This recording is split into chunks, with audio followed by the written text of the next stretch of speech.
before number 12. Okay, all righty. Okay. Is it That's okay? fine. That's fine. I have a motion by Ms. Longoria to move item number 26. You said in front of number 12? Or 12. Second by Dr. Escobedo. I guess I'll second it. I guess so. I thought you were, I thought you were agreeing. So do I have a second? I'll second it. All those in favor to move item number 26? Aye. Aye. Motion carries 6-0. Go ahead, Mr. Springston. And to continue, under consent agenda, A, general function, item number 14. We have on the date for April 22nd, that needs to be changed to April 26th. You're welcome, ma'am. And under E, bids, proposals, purchases, item number 26, pages 252 will be replaced with 252A. Thank you, Mr. Springston. Do I have a motion? Move to approve. Motion by Ms. Peña. Do I have a second? Second. Second by Dr. Saavedra. All those in favor? Aye. Motion carries 6-0. We now go to item number 6, recommend approving the minutes of the special call board meeting of January the 6th with any corrections. Madam President, Yes, go ahead. if there are no objections from the board, I'd like to move to approve items 6, 7, and 8. Do I have a second? Second. Second by Ms. Peña. Motion by Dr. Escobedo. All those in favor? Aye. Motion carries 6-0.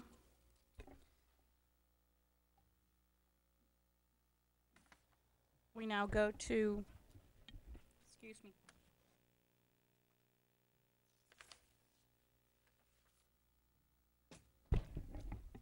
We now go to item number 9.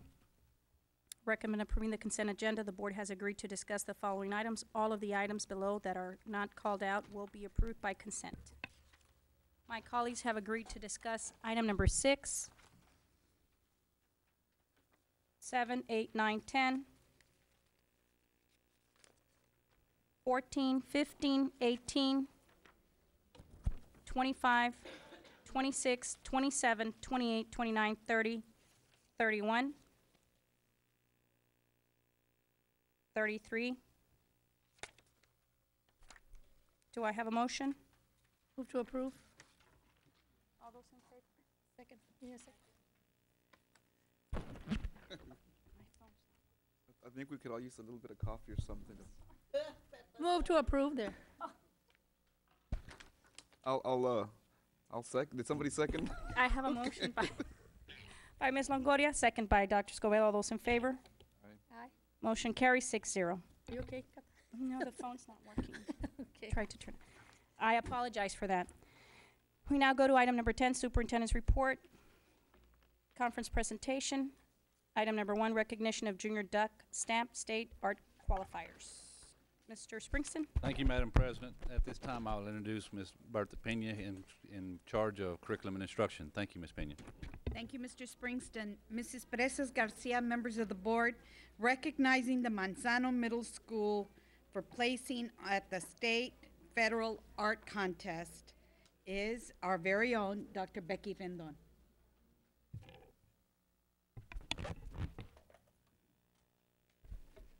Good evening, Mr. Springston, Ms. Presas Garcia, and members of the board.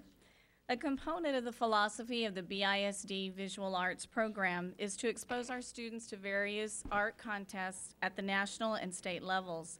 Tonight, I'm very proud to be able to recognize 2 extremely talented middle school artists from Manzano Middle School who were recognized at the state level for their artistic ability. I would like to ask Mr. Teodoro Estrada, Supervisor of Visual Arts, to do the presentation.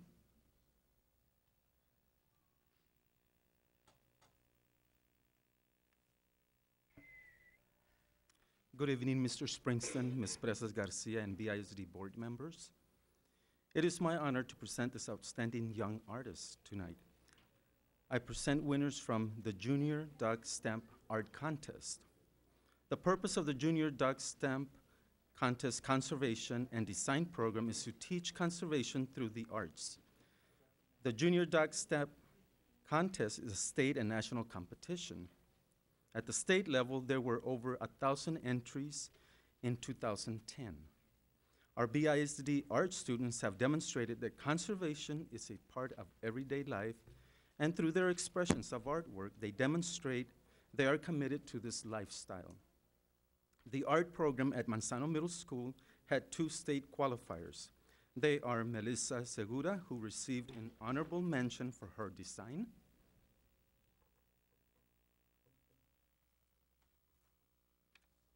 and Cassandra Vasquez, who received a 3rd place for her design. Their teacher is Mr. Ray Montes, and their principal, Ms. Norma J. Torres.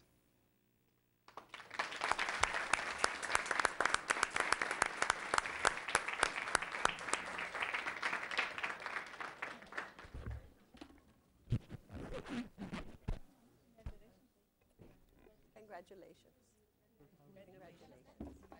Congratulations, sir. Thank you.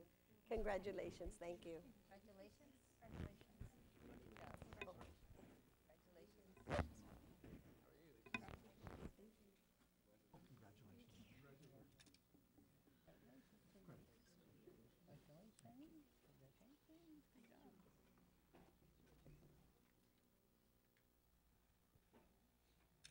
I forgot to give you a little token of appreciation from the board. Superintendent. Okay, we'll give this to your.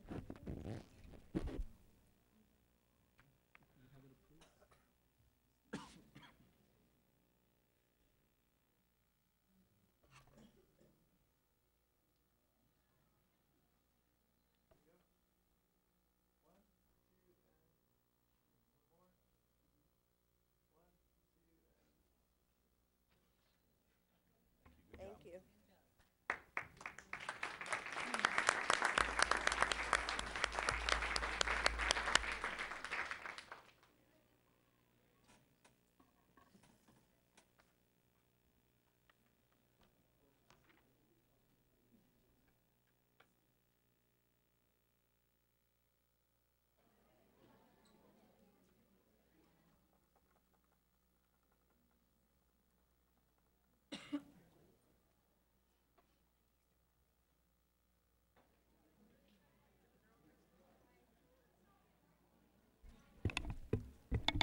We now go to item number 2, recognition of state visual arts scholastic event, VOS qualifiers. Mr. Springston? Thank you, Madam President. At this time, Ms. Pena, if you'll introduce our guest, please. Yes, sir.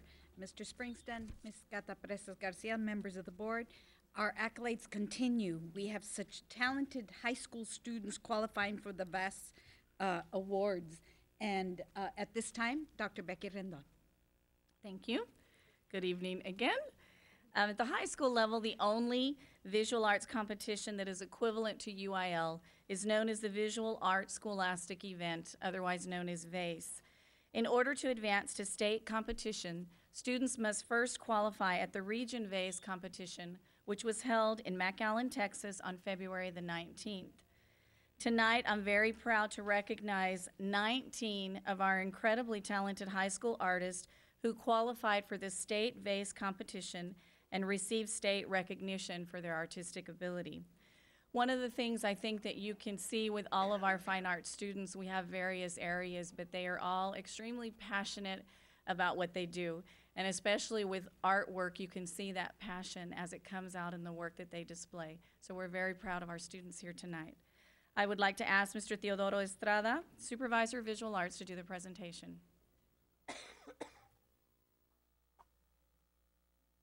Thank you, Dr. Rendon. Good evening, Mr. Springston, Ms. Presas Garcia, and board members. It is truly an honor, and I'm very delighted to make this presentation tonight of our young artists that participated in VASE. This evening, I present Visual Arts Scholastic Events, also known as VASE, state qualifiers and winners. The Visual Arts Scholastic Event competition had a total of 24,000 entries statewide at regionals this year. BISD art students entered 164 artworks to Region 1 VASE competition, and they received a total of 189 medals. From 164 entries, 19 BISD students advanced to VACE. On April 8 and 9th, students and teachers traveled to League City for state VACE competition. This year, the number of state qualifiers were cut in half from 2,000 entries in 2010 to 1,100 entries in 2011, making this contest super competitive. Our students stepped up to the challenge and brought home 14 state medals and increased the state Gold Seal Top Honor Award from 3 last year to 5 this year, the most ever awarded to BISD students. Fine Arts Department is very proud of their accomplishment, and we congratulate all of our state qualifiers, state medals, and Gold Seal winners for making BISD the top school district with the most Gold Seal awards in Region 1. State medal winners with a superior rating of 4 from Hannah High School, I present Alea Barrera, Acacia Douglas, Chen Ling Zheng, Genesis Trejo, Rebecca Arguelles, and their teacher, Mr. Palmenes.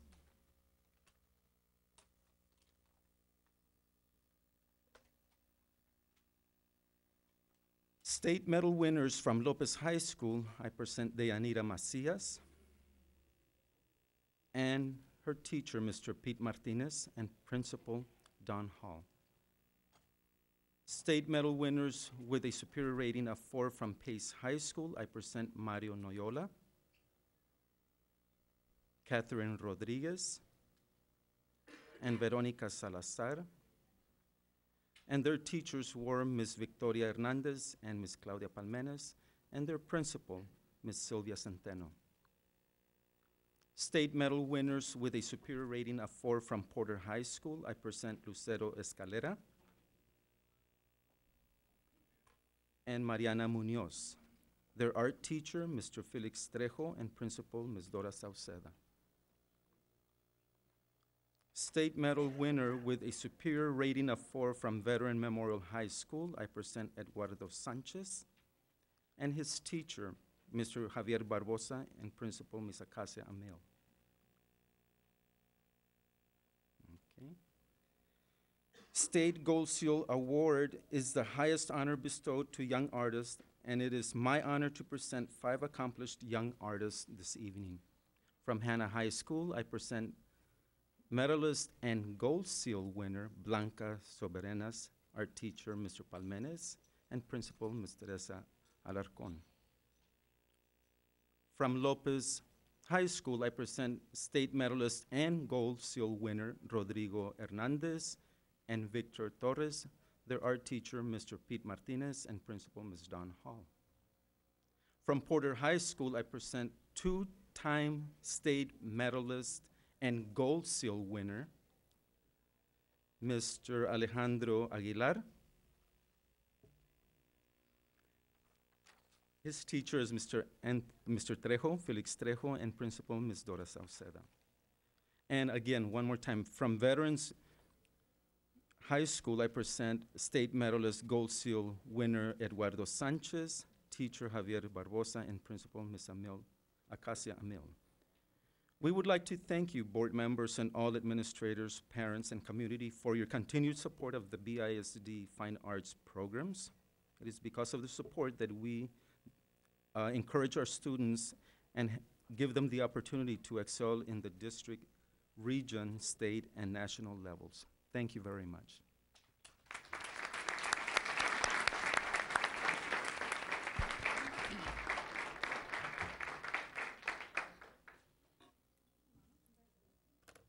Congratulations.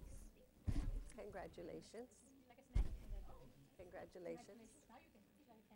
Congratulations. Great job. Congratulations. Congratulations. Congratulations. Congratulations. Congratulations. Thank you for your hard work. Congratulations. Congratulations. Congratulations. Congratulations. Thank you. Congratulations. Congratulations. Congratulations. Congratulations, sir. Thank you, sir. Congratulations. Sir, how are you? Good job. Thank you. Thank you. He's one of my students. Okay. Congratulations. Congratulations. Would you like a snack? You guys can afford it, just like you work out. Congratulations.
We now go to item number 3, recognition of winners of all girls national championship chess tournament. Mr. Springston?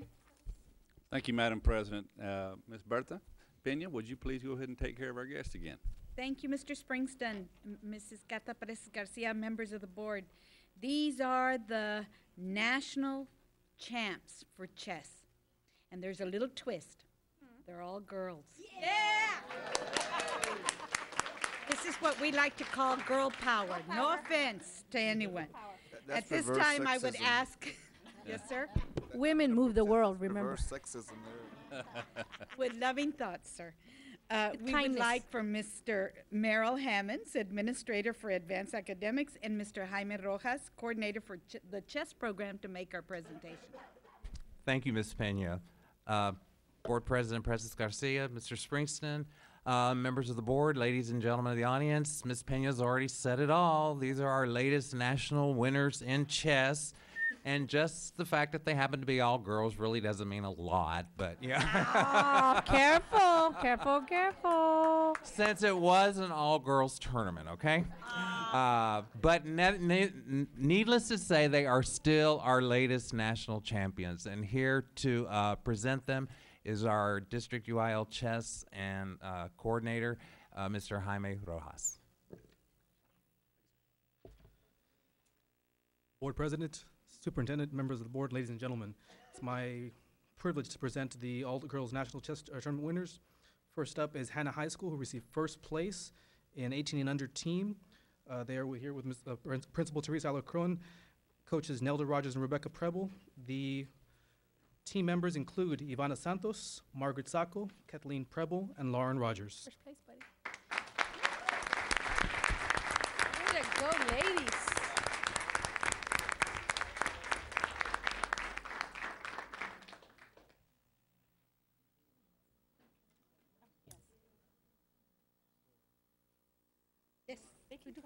Yes. Yeah, yes. Hey, I need some more candy.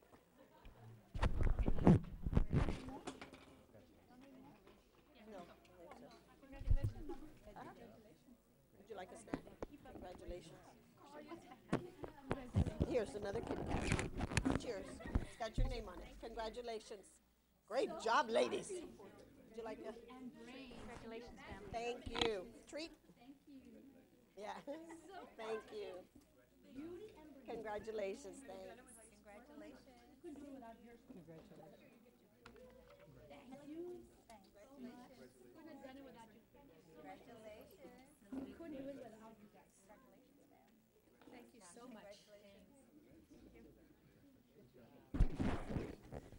Beauty and brain, what a wonderful combination.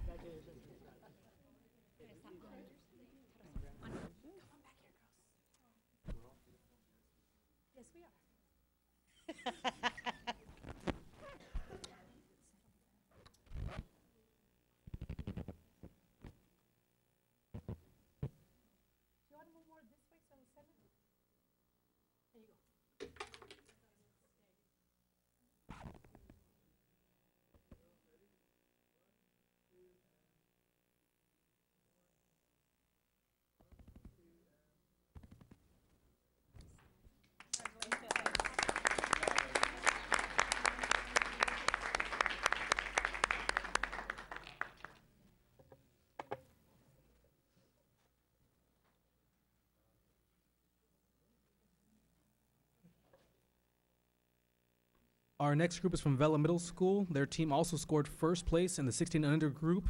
Their principal is Robert Gonzalez. Their coach is Tony Mesa. The players include Elizabeth Ucoli, who scored third in individual, Elizabeth Vasquez, who scored fifth in individual, Brianna Guillen, who scored eighth in individual, and Yamil Sandoval.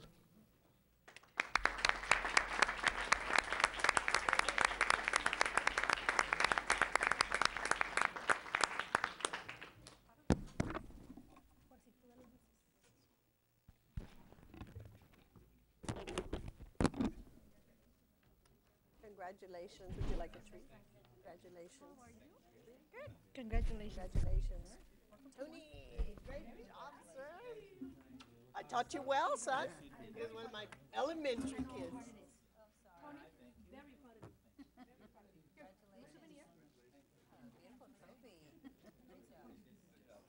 And your voice.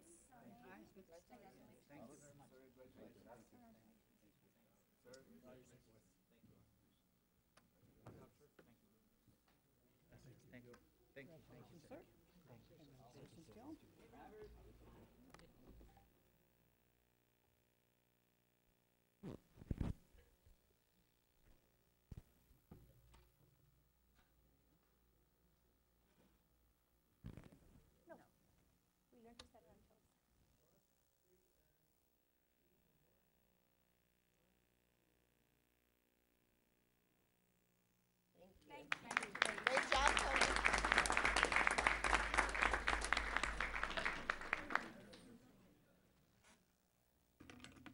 Finally, we have Hudson Elementary's student who placed first in the nation individually in the 10 years and younger group, accompanied by Lorena Dickinson, who's the principal, and Luis Gomez, coach, Priya Chakru.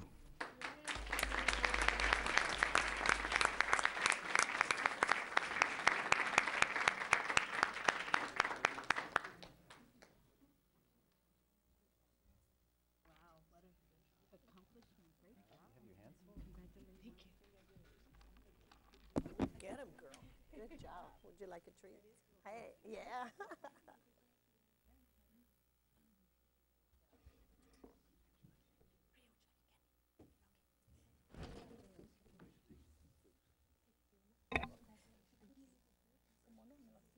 I know. Sáquelo.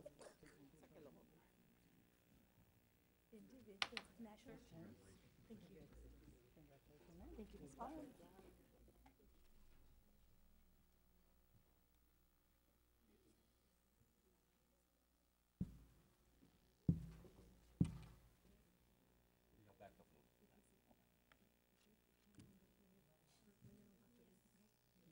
You've only nurtured her like this tiny.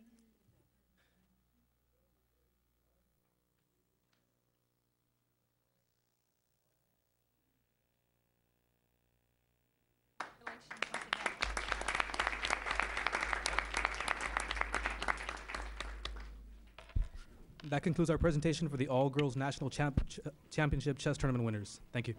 Thank you, sir. And if I may, Ms. Presas? Go ahead, Ms. Peña. I want to thank all the administrators, the teachers, the parents, and the community support that made this tournament possible for our children.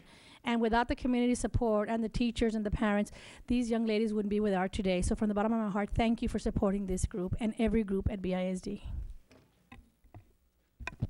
Thank you, Ms. Peña. We now go to item number 4, recognition of 2011 University of Texas at Austin exemplary migrant students. Mr. Springston? Thank you, Madam President. Again, Ms. Pena, if you'll introduce our guest. Thank you, Mr. Springston, Mrs. Gata Presas Garcia, members of the board. Being a migrant student has many, many challenges, but tonight we're not going to talk about the challenges because these students have overcome all of them. They are exemplary migrant students, and making our presentation is Mrs. Sylvia Peep Alanis. Thank you. Good evening, Madam President, board members, Mr. Springston. It is with great pleasure that I present to you this evening the 7 BISD students that received recognition on Monday, April the 11th, as a 2011 University of Texas at Austin exemplary migrant student. These students were recognized for their academic achievement, participation in extracurricular activities, and community activities. Performance in regards to earning high school credits through the UT Distance Learning Opportunity Program and the migrant obstacles that they've overcome. BISD had the distinct pleasure to have had the highest number of migrant students being recognized throughout the state of Texas. Joining us tonight are from the Hanna Cluster, from Area Superintendent Dr. Rita Hernandez, the Hanna High School Principal, Ms. Terry Alarcon. Migrant teacher, Mr. Garcia, could not be with us tonight. However, exemplary migrant student, senior Gilbert Hernandez, and his mother, Lourdes Hernandez.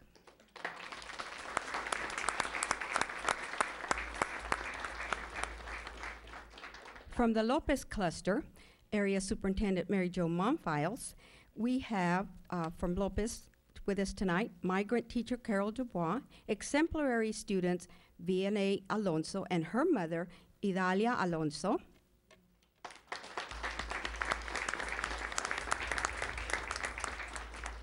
Also from Lopez, we have Yesenia Hernandez and her parents, Armando and Mariana Hernandez.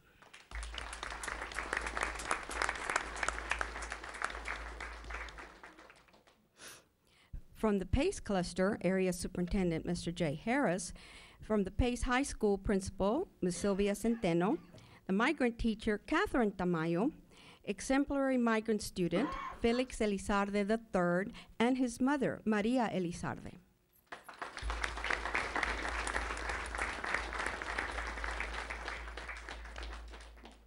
From the Porter Cluster, our Area Superintendent, Mary Jo Monfiles, Porter Principal Dora Sauceda, the migrant teacher is Jose Salazar. The exemplary migrant student from Porter is Jose Agüero, and also tonight is joining him is his mother, Alicia Agüero.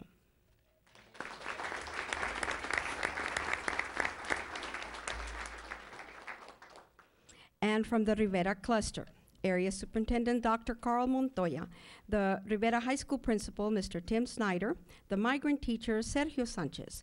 The exemplary student with us tonight is Luis Mendieta.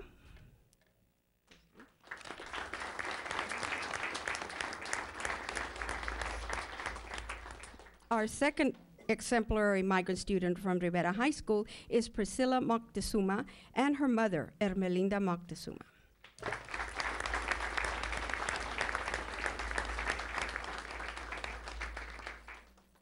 We'd like to thank you for your continued support of the migrant program, and I invite the students and all present to go ahead and acknowledge the board.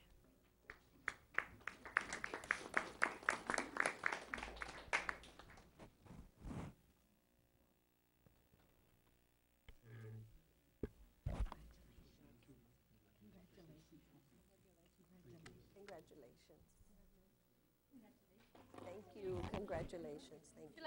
Thank you. Congratulations. Congratulations. Thank you. Thank you.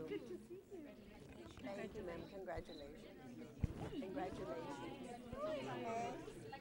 How are you? Thank you. Thank you. Thank you. Congratulations. Thank you. Congratulations. Hello again. Great job. Thank you. Thank you. Congratulations. Good job. Thank you. Congratulations. Congratulations. Great job. Great job, Missy. Congratulations. Thank you. Congratulations. Thank you. Congratulations.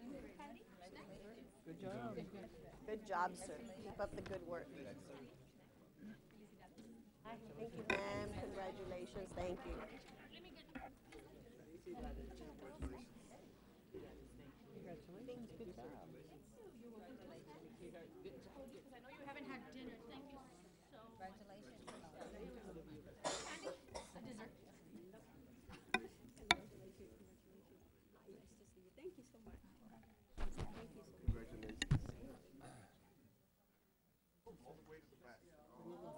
All the way till you touch the wall. Kathy, they won't see you. Yeah, you have to come like over here on this side. Over here, Kathy. The tall one's in the middle. Mr. Springs is tall. Out of our toes. Okay. Okay, here we go. Just have to move up.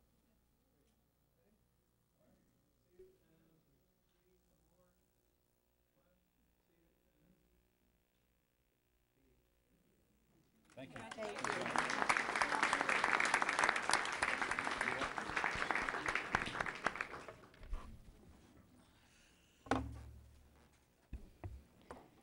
We now go to item number 5, recognition of the HEB Excellence in Education finalist and semi-finalist. Mr. Springston? Thank you, Madam President. Again, Ms. Bertha Pena, if you will be at the podium. Thank you. I thought it would be easier here, sir. Thank you, Mr. Springston. Mrs. Cata Presas Garcia, members of the board, it is my extreme pleasure to announce the HEB Excellence in Education Awards. I am confident that you are aware that Brownsville ISD is one of the 5 Texas school districts in competition for the HEB Large District Awards, which includes $100,000. Whichever way the final results may end, it says something when we continuously, as a district, have HEB Excellence in Education Award winners throughout this district. We are so humbled by the continuous honors bestowed upon our district and its outstanding administration and staff. At this time, the 2011 HEB Excellence in Education Award selection as a fit campus goes to Ortiz Elementary. Principal, Mrs. Sandra Lopez.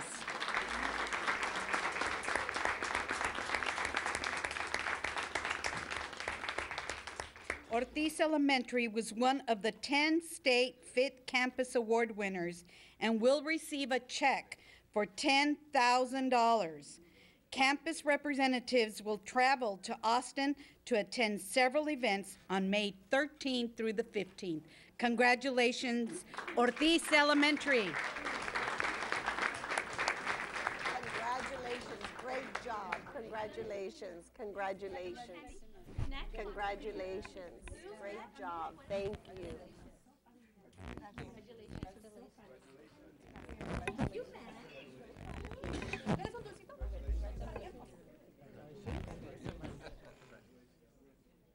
Hey, you.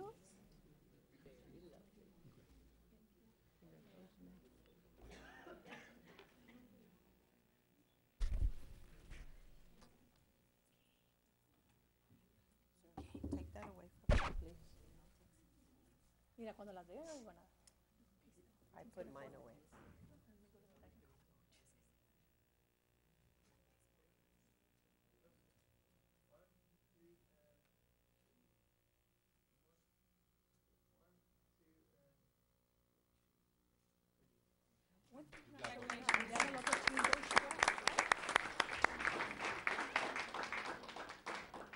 It is with much honor that the Brownsville Independent School District congratulates the HEB Excellence in Educational finalist and semifinalist.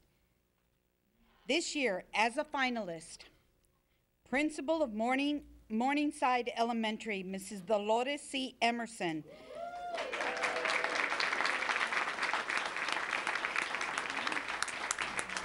Dolores C. Emerson has been named the Rio Grande Valley Elementary Principal Finalist in the HEB Awards. As a finalist, she received $1,000 for herself and a $2,500 for Morningside, her campus. She will also travel to Austin in May the 13th through the 15th for the final round of competition. And Mrs. Emerson, we know it's coming.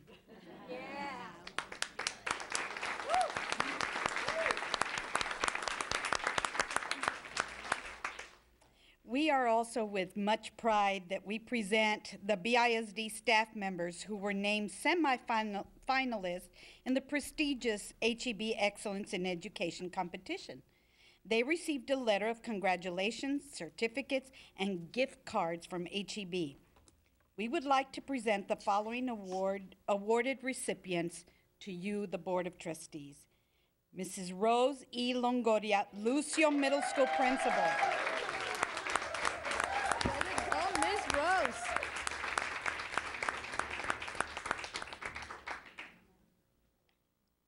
Mrs. Rose E. Longoria, congratulations. She is a recipient of $500. Our next winner, Catherine Valdez, Bastedo Middle School teacher.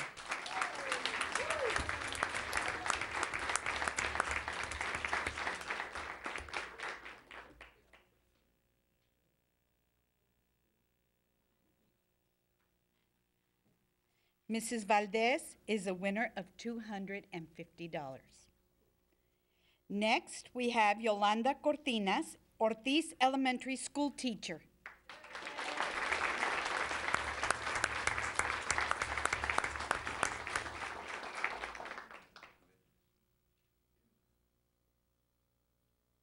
Mrs. Cortinas is a recipient of $250.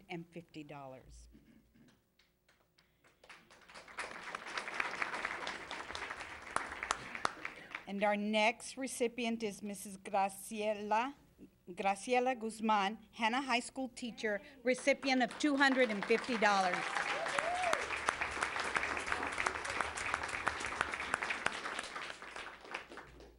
Congratulations to all of you.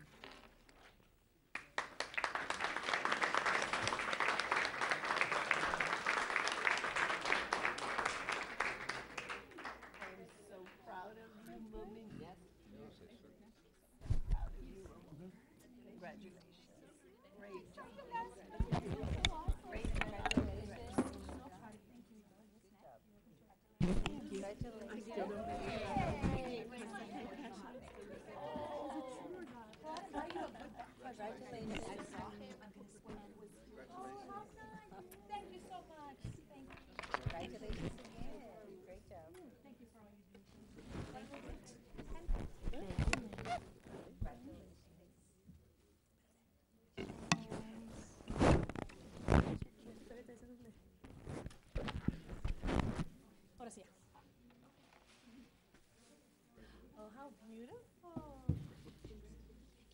Way to go. Congratulations. So proud of you.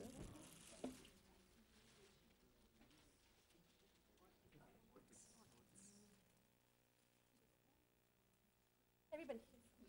There. Yeah, there you go. And one over here, another person over here. So we can balance you guys out.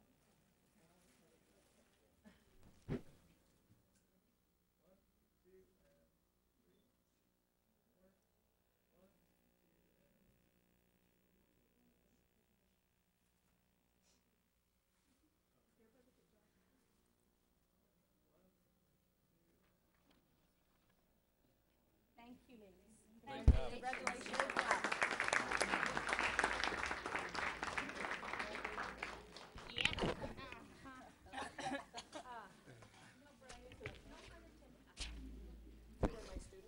We now go to item number 6, presentation of the Brownsville Independent School District Financial Report for the period ending February 28, 2011. Mr. Springston? Thank you, Madam President. If you have any questions, please feel free. I'll have Mr. Fuller answer anything that you need. Ms. Longoria, go ahead. Yes, Mr. Springston, I would like for Mr. Fuller to go over the report with us. Okay? Let some of these clear out.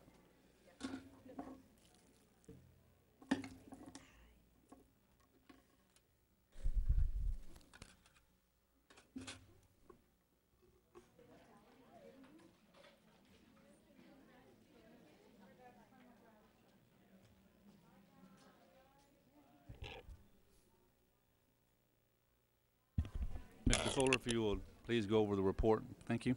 Yes, sir. Ms. Garcia, Mr. Springston, members of the board. Item number 6 is what we've been presenting for the last probably 6 or 7 years. It's the financial report for the month through the month of February 28, 2011. On the first page, which is page 54, this is a compilation of all funds that the district has, revenue and expenditures. Page 55, now we're going to break it out. We've separated the food service fund, which is Fund 101. Page 56, these are the rest of the general fund funding categories from Fund 161 through 199. Page 57, these are all our special revenue funds, Funds 202 through 498. And on page 59, this is our debt service fund. Page 59, our catering fund, run by our food service department. Do you have a specific question you would like to ask, Ms. Longoria? Yes, sir. If you could please explain to us, like, under local revenues, you know, where you have budget adopted, budget adjustments, actual to date, and then balance. Can you explain that a little bit to us? Do you have a specific page you'd like me to refer to? I guess we could go. It's on all the pages. Local revenues, any page. I guess the first page would be fine. Local revenues? Page 54. I'm on page 54, and you want me to go through the revenues? Yes, sir. Okay. Local revenues are what we classify object code 5700. Local revenues could be from tax collections, which are the majority of the local revenues. It could be local revenues that is collected by our food service department for a la carte sales.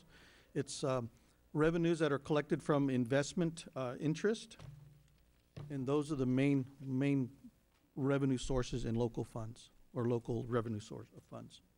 Okay. Are any of these local revenues state monies? No, ma'am, they're all locally They're just collected. taxes that are collected. Taxes, a la carte sales, and investment interest. Okay. And then the last column, the balance, that is the balance for each category under local revenues, state revenues, federal revenues. Correct. On page, again, we'll be 54? talking about 54. Mhm. We have the first column is the budget, which was the budget that was adopted.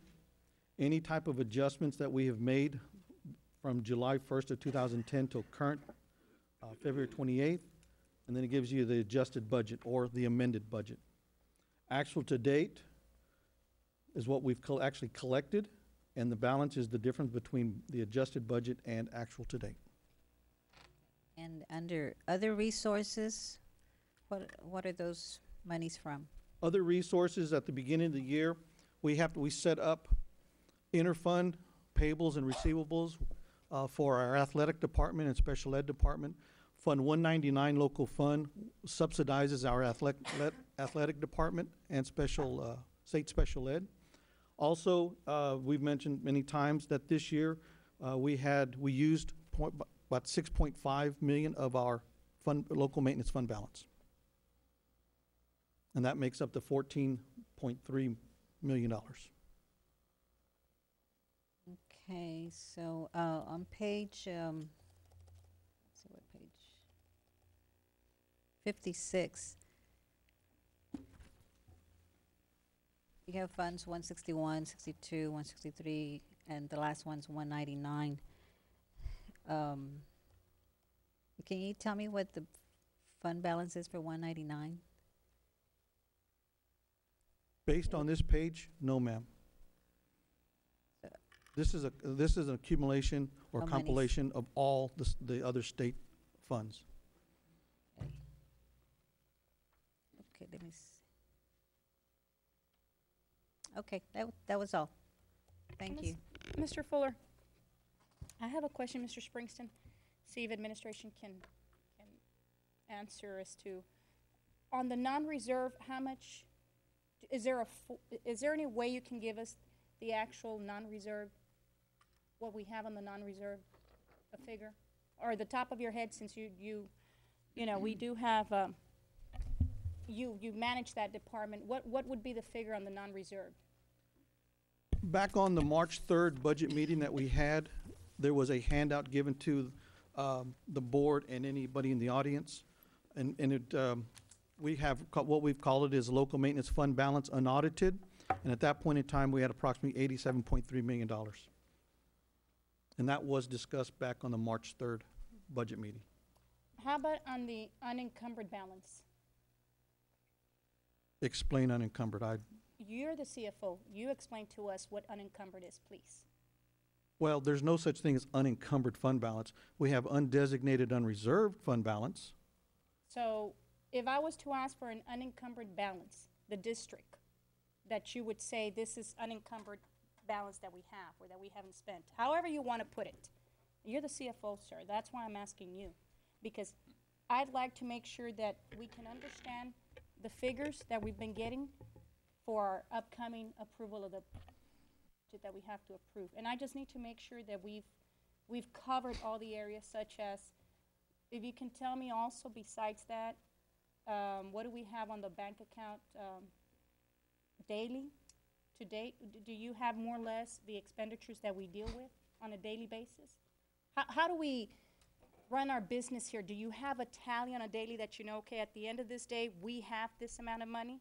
Or how do you do it? Or do you just base yourself by these reports that we get on a weekly basis or when we come to the board meetings?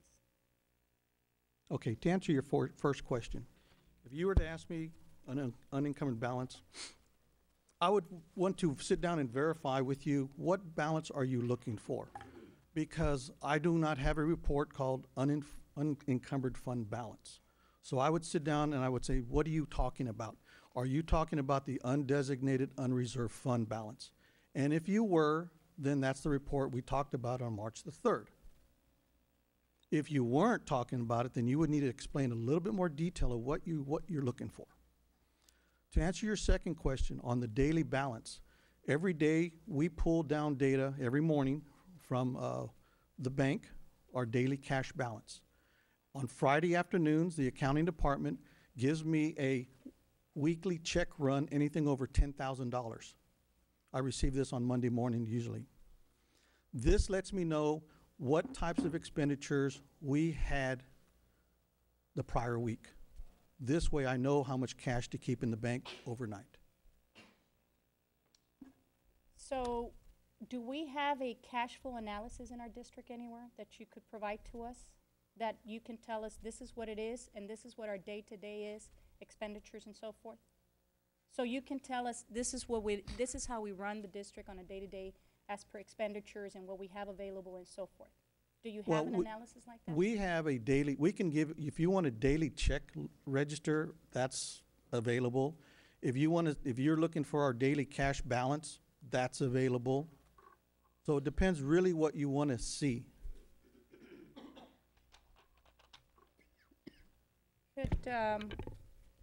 Mr. Springston, could it be possible that I come in tomorrow and I can get that tomorrow afternoon? Maybe we can just run it and I can see some of those numbers, please? Just give me a call. And then we can share it also with the rest of my colleagues. I'd like to see what our cash flow is and look at the analysis and see what our figures are.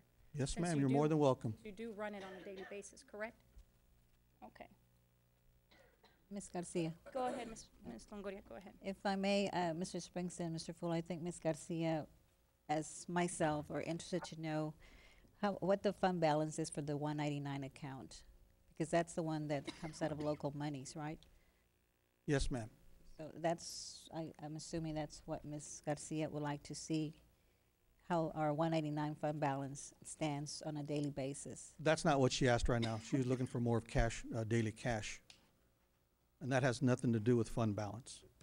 Well, okay, well, I'm just, I'm also wanting to know how much we have on the 199 fund balance.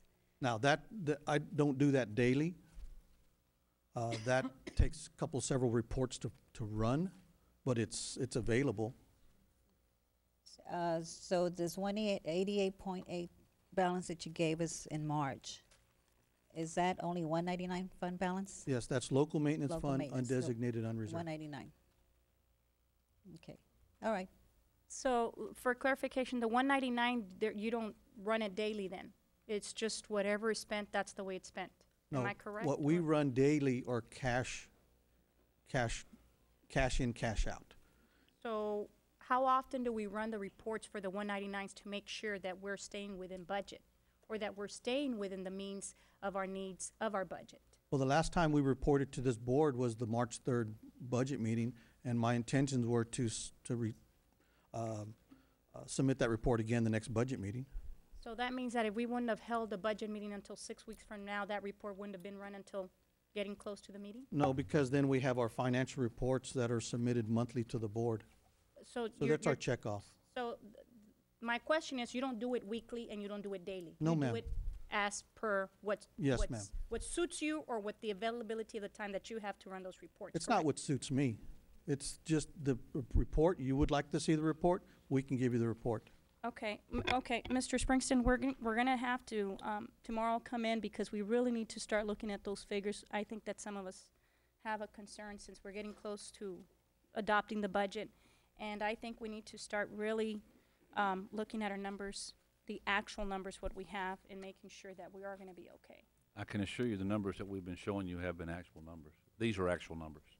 Okay. I think Go we've ahead. always invited the Doctor. board Dr. Scola, Anytime. go come ahead. in. I think to surmise what you just said, for sure, at least on a monthly basis, we have a clear idea as to how we are, how our status is as far as our budget, right? Yes. Not on a day-to-day, but for sure, every month, we have a clear idea. Is Yes, that sir. correct? We submit these reports that's in front of us right now on a monthly basis. Thank you. Thank you, Mr. Fuller. No further questions from the board? We now go to number 8, presentation on student performance in early child and pre-K education programs for 2010-2011. And that request is by Dr. Saavedra.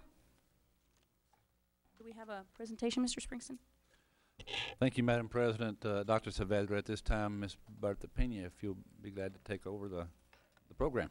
Yes, sir. Mr. Springston, Mrs.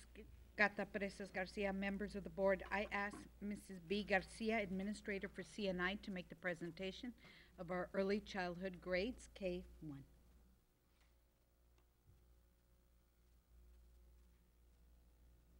Madam President, Mr. Springston, members of the board, administration, and members of the audience. Thank you so much for allowing us this opportunity to present our pre-K program and our performance, not only in pre-K, but kinder and first. We have a PowerPoint presentation at this time.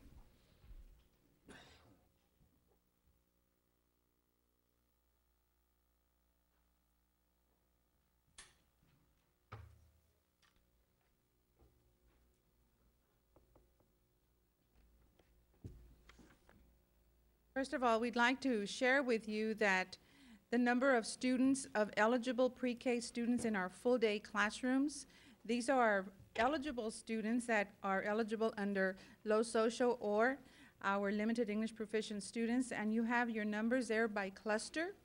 We have, as of March the 30th, we are serving 2,948 pre-K students in all of our campuses there, and we have 140 pre-K teachers, and we also have 2 SRI teachers, which are 2 school readiness integration teachers that serve students in the Hannah cluster. We have the Cameron Park Head Start, and the Cameron Park Head Start takes students from Burns, Egley, Paredes, etc. And we also have a school readiness integration teacher that serves the Rivera cluster, and that teacher is in the DJ Lerma Head Start. So that shows our numbers of pre-K eligible students in full-day classrooms. We have a pre-K bilingual transitional ESL model, and this serves as preparing our children for that early transition into their second language. So they have a bilingual program with a strong foundation of the primary language, literacy, language development. We also have our social, emotional, and behavior development, which prepares our students for primary grade learning.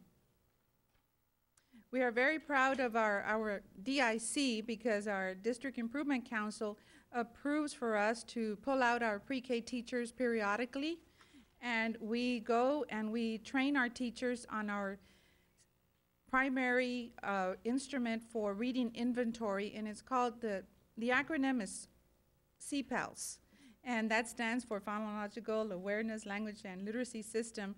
And we have data analysis sessions with our teachers, our lead teachers, And at this time, I'd like for some of our pre-K teachers that are in the audience to stand up.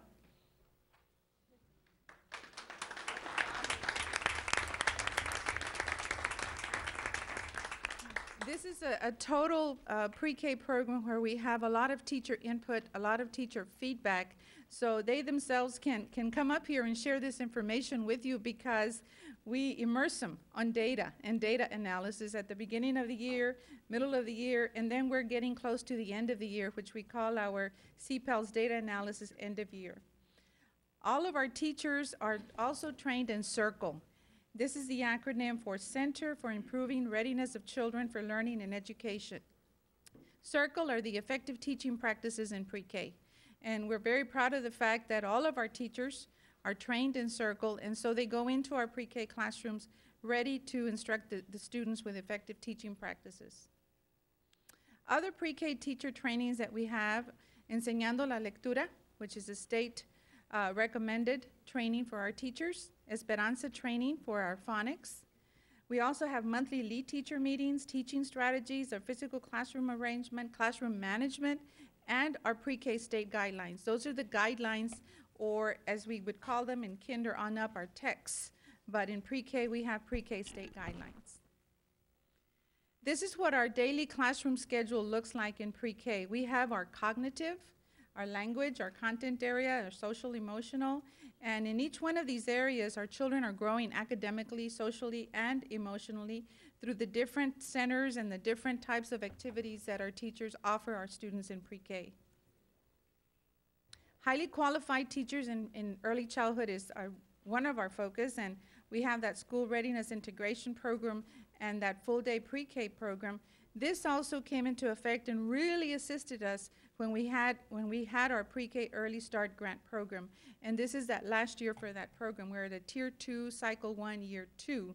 And that means a lot for us because there's 3 tiers to this grant.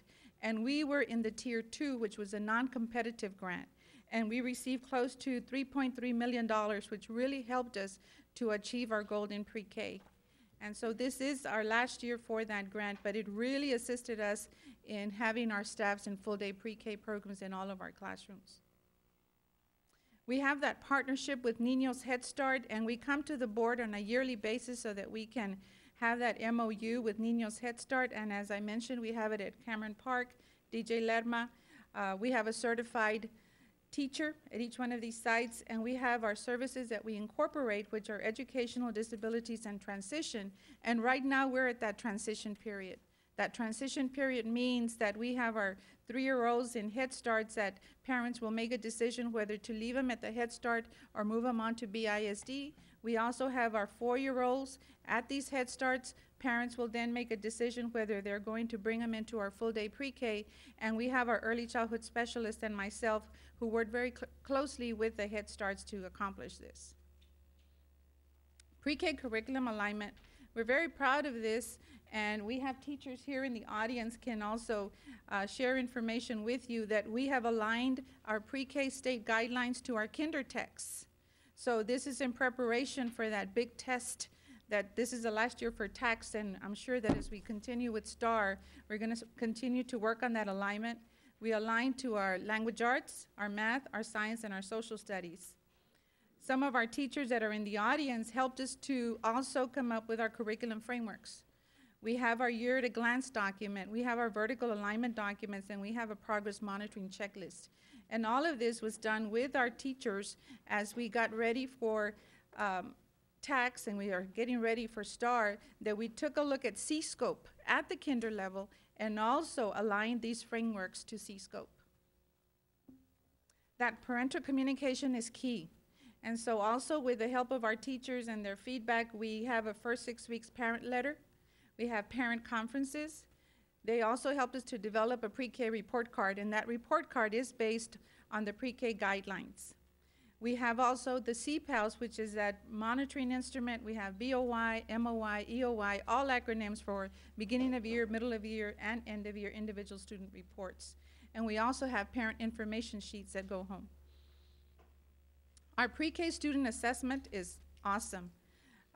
We have our CPALS, And we have the target areas there for you that our students are assessed. They're assessed in phonological awareness, rapid letter naming, rapid vocabulary naming, and math. And we have 3 testing windows. These are our results for our CPALs. The beginning of the year, we tested 2,949 students. In the middle of the year, we tested 2,891. And the areas that are tested there are the phonological awareness. And you can see that from the beginning of the year to the middle of the year, we had an 8-point increase. Rapid letter naming went from 32% to 68%. And rapid vocabulary naming went from 77% to 91%. And in math, 75% to 96%. So as you can see, our scores in the CPALs, or that pre-K instrument that we use, the students are doing very well when we move from beginning of year to middle of year, and we're waiting for end of year. Our early childhood performance in kinder and first, we have TPRI and Tejas Ley, which is the reading inventories that we use for kinder first. And we also have our testing window there for beginning of year, middle of year, and end of year. These are our results in kindergarten, beginning of year, where phonological awareness was at 51%, and by the middle of the year, we had an increase of 27 percentage points. We went up to 78%. Our phonics from 51% to 78%, and our listening comprehension as well. Grade 1, also we tested 3,893 students, and our increases again from 46% to 71% middle of year. Our graphic phonemic knowledge from 68 to 86, comprehension, and our fluency. So as you can see, we have a goal of 85% or better, and I know that by the end of the year, we're going to achieve or try to achieve as much as possible that goal that we have for grade 1. What does this mean for BISD pre-K full-day program? That we have teachers that come to the board on a yearly basis because they're Texas School Ready certified, which means that we're moving our children on to kinder certified, that those children are ready to be performing at the kinder and first grade level. And also our student performance at tax grade 3 says a lot to us, that we have that full implementation of pre-K, which is helping us and assisting us to have that student performance in grade 3. Thank you so much. Thank you, Ms. Garcia. I wanted this presentation for the public because while the state was cutting their pre-K programs and early childhood programs, we continued to support ours, and it was one of the things that issues that the board was adamant about continuing the program. So my hat's off to the teachers. Continue to do the work that you are doing. Anything that you need, please let your supervisors know, because we know how important this early childhood program is to our students here in Brownsville. Thank you very much. Thank you. Good job. And I concur with Dr. Saavedra, and we were at a national conference, and one of the trainings were how important that the pre-K program is nationwide, and there is a lot of states that are going to be removing it because they just can't make ends meet. I think that most of us have assured already and asked the superintendent that is the least, we don't even want to see it on the list. So we understand that that's the future for our kids, and they start young, and their brain is like a sponge, and that's where they need to begin. And if the people that were in the conference have stressed the concern of how important pre-K is, then we need to stand behind it and support it 100%. Thank you so very much for all the work you do.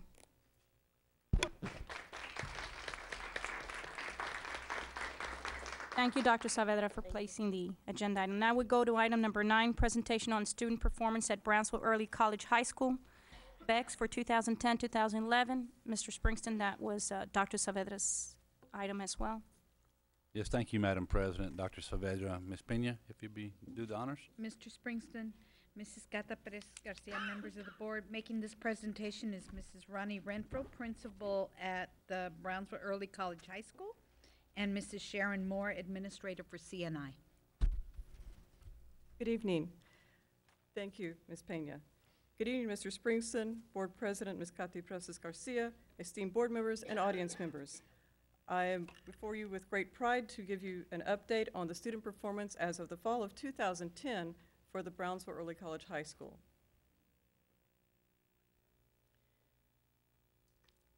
One of the things I like to preface the presentation on is a better understanding of what the Early College High School's purpose is. TEA does require us to go through an annual application for designation process that is agreed upon as far as the plan by the school district and the college and university. TEA reviews these applications to ensure the fidelity of implementation of the Texas Early College High School model, and we must adhere to that.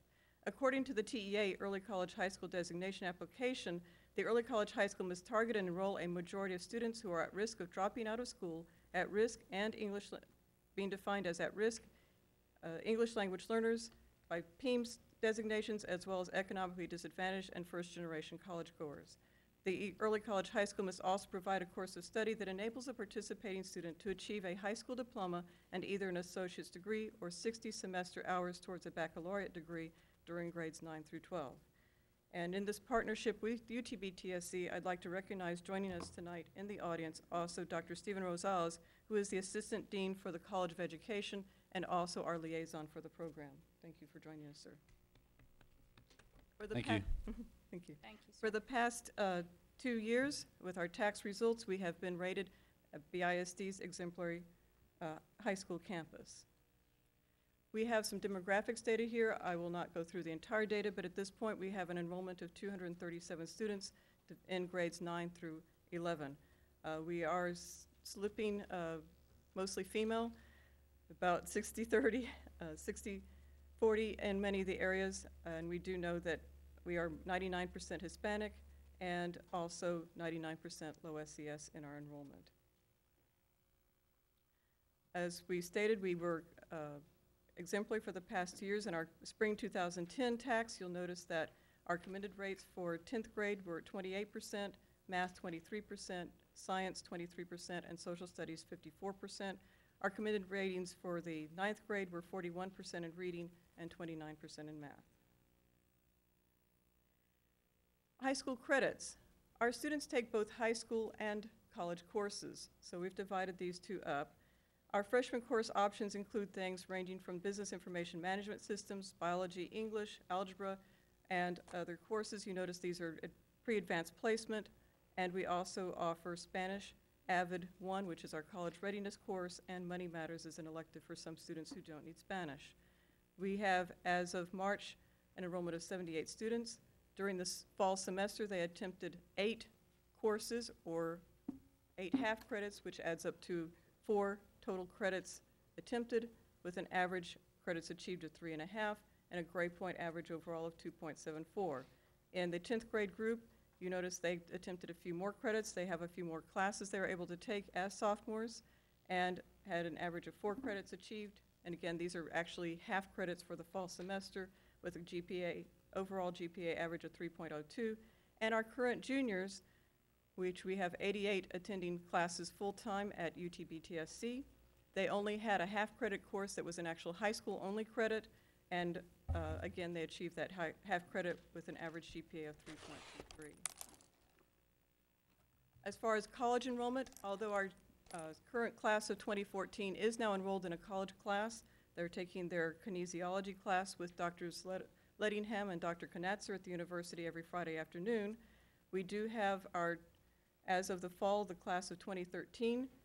We did not put in their college hours attained. As of the timing of this, they aren't all posted, but they do have an accumulation of 4.3 college hours. We do have a group of students that have achieved credit hours because they took their music appreciation course in the fall.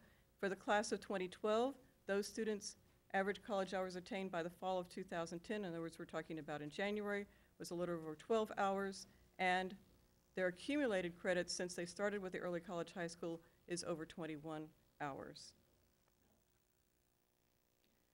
Our college students that are in the class of 2012, that's our current juniors, all have passed all 3 parts of the Compass or the Texas Success Initiative exam. As of March of 2011, our class of 2013, which is our current 10th grade group, You can see that we have 44 who have passed all 3 sections and thus are already cleared to enroll in all college courses in the fall. We have another group of students that overall are close to passing. I've included the average scores because at this point you can see that their average scores place them very close to passing scores in order to be cleared to take all college classes. The freshman class has only attempted the exam once at the beginning of the school year, and as of that time, we have still had about 30% pass the college readiness measure for reading, about 30% pass it for writing, and about 14% have passed it for the math sections. We have students have passed all 3 parts at this time. BEX has had a few disciplinary incidents that were reported under the PEAMS guidelines. We have this data here for you. Most of them have been fortunately somewhat minor at this time, and we continue to pursue that was information requested. We're already in the middle of recruiting for our class of 2015. We've almost finished interviews at the middle school campuses, and we really appreciate the partnership of the university. They come out with us as well to interview our students, to learn more about them as we look at who will be our class of 2015 for the Brownsville Early College High School. We do plan to accept an additional group this year to bring our numbers back up. You can see the counts that were submitted for applications that were submitted from each of our middle schools there for a total of about 144, for a total of 144 applicants for the class of 2015. Also requested was the current funding for the Brownsville Early College High School. Again, this is budgeted funds, not expended funds. You can see that over the past 3 years, we've had a fair amount of local money. Again, a lot of this local funding comes to us in the terms of the modifications that were made to the Clearwater site as well as to salaries. We were fortunate enough to have 2 grants from the Communities Foundation of Texas High School Project that helped start up the Early College High School for a total of $480,000. And these 3-year grants focus a lot on professional development, student services, and materials or tutorial services. Those grants will, of course, be ending this summer. We received some federal funding. Most of that was in supplies, software, and training, parental involvement. State funding was received for each of the past 3 years. Again, supplies, training, also for career and technology implementation for the totals that are provided there for you. That concludes our current update. We appreciate the opportunity to share with you information regarding the Brownsville Early College High School and its accomplishments to date. Okay, thank you. I have a question. If we go back to 97, which is the high school credits and GPA, just so we understand. The freshmen, their grade point average to date is 2.74. For the community, and I think Mr. Colunga, you can help me out here, that would be a C average, 2.7? C plus. 2.74, C plus. And I guess my concern is this the grade that the students are receiving? You have 78, and the average, which means a lot of the students were receiving C's in their college courses? These are the high school courses. Mm-hmm. The high school courses? Yes, these are high school courses. And their college courses? Or on the next, we didn't give you the average GPA because the freshmen don't have a GPA in the high school, in college courses at this time. Okay, but at this time, do you know what they scored first semester? For which group? I'm sorry. For any of the groups. The reason why I'm asking is because the funding is running out, and I guess to Mr. Fuller and administration, are we going to be able to carry these, or are these kids eventually going to go back to their high schools because of the funding, the issue of the funding? Because your funding ends when? The funding comes from, the majority of our funding comes from the district. Okay, so, and the grant? The grant was supplemental funding to help assist us in getting the Okay. early college high school program And I started. guess that's my question. You know, I would like a report that gives me how the students are actually doing. How many courses are they dropping? Because I know, I mean, I've worked with early colleges. Yes, ma'am. And if the momentum is that the kids need to stay you know, the support mechanism. These are some of the things that I asked for as far as, you know, what is the support mechanism? And maybe Dr. Rosales can answer that since you're the university. What is the support mechanism? What happens to the students when they drop out of college, out of the courses? Because I'm sure they drop. Some of them you have that drop courses, correct? We had a few students drop courses in the fall semester. They were then placed into support programs, tutorials to bring them back up and have them prepared to take the classes in the spring. Okay. And some of them that drop the program, they go back to their high schools? This year we had one student drop out of the early college high school, if you want to consider it that. We don't consider it a dropout. The student decided to return to their zoned campus. But we are a full high school campus. We are not a school of choice. So we provide the interventions and the support material, classes and coursework for them to continue towards their high school and as many college hours as possible. Okay, so what happens, do you know how many students drop courses, first semester, second semester? Yes, ma'am, you've been given that in the backup information on page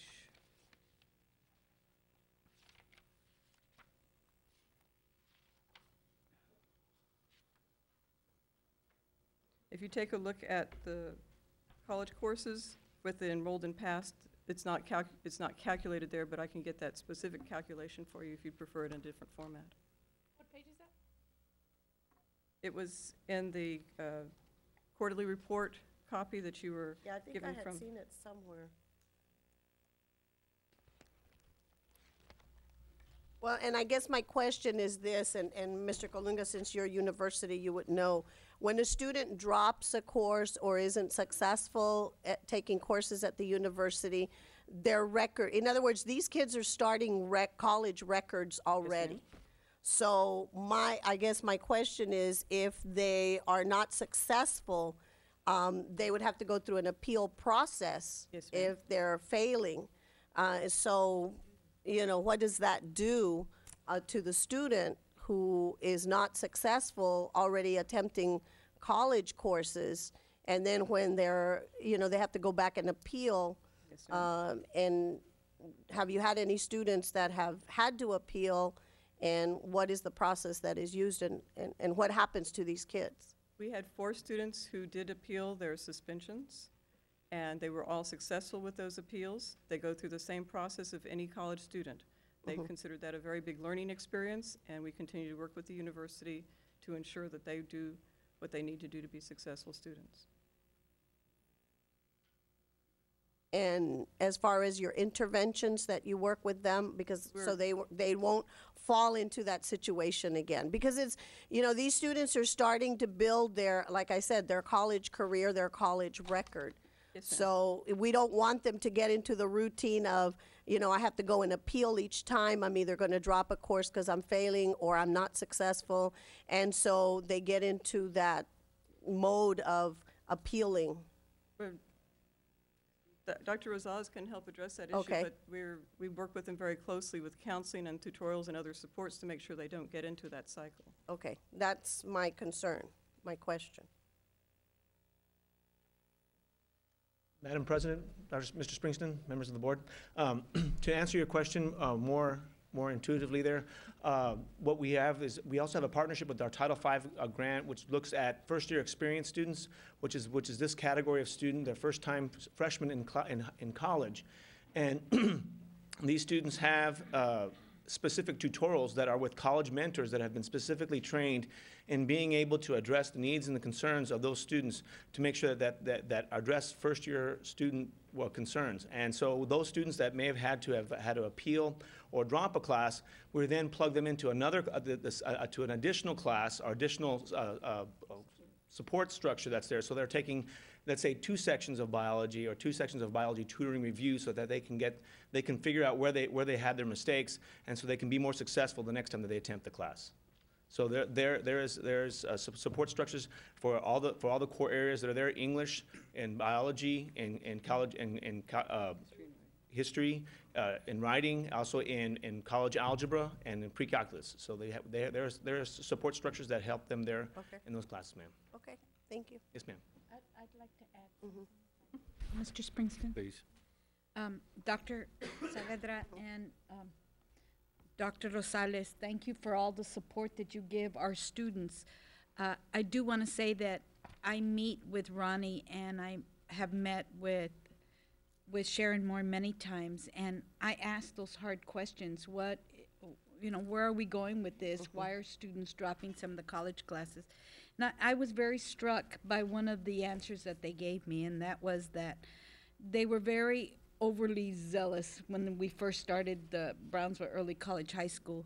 We dreamed big and we scheduled big, and these students were taking 18, 21 credits a semester, and therefore we have learned that perhaps we overscheduled our students and that they should keep, I still believe that a full load is 12 hours, and that we could keep to a 12-hour schedule where it's reasonable for our students. And so while you may see some of our students dropping some of the classes, I appreciate that it was truthful and on the table, that we've learned. That was our first year. This is the first year that we've had our students at the university. And therefore, we're tweaking the program and we're learning from our mistakes and we're moving forward.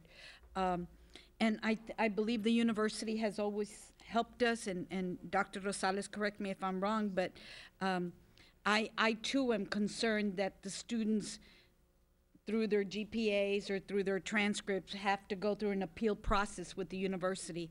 And I believe those would be individual cases where they would review and they would allow the university and the school district to make allowances for some of our students. Thank you, Ms. Peña. Thank you, ma'am. Thank you. Any questions? Doctor, go ahead. Yes, ma'am. Thank you.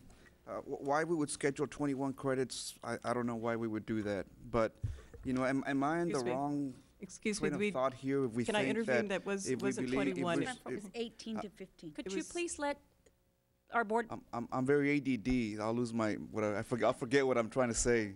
We apologize. But am I misunderstanding here? But if a high school student is already taking special tutorial and dropping college courses, why is he or she in college? So should they not be putting that extra effort into their high school classes instead, or am I missing something?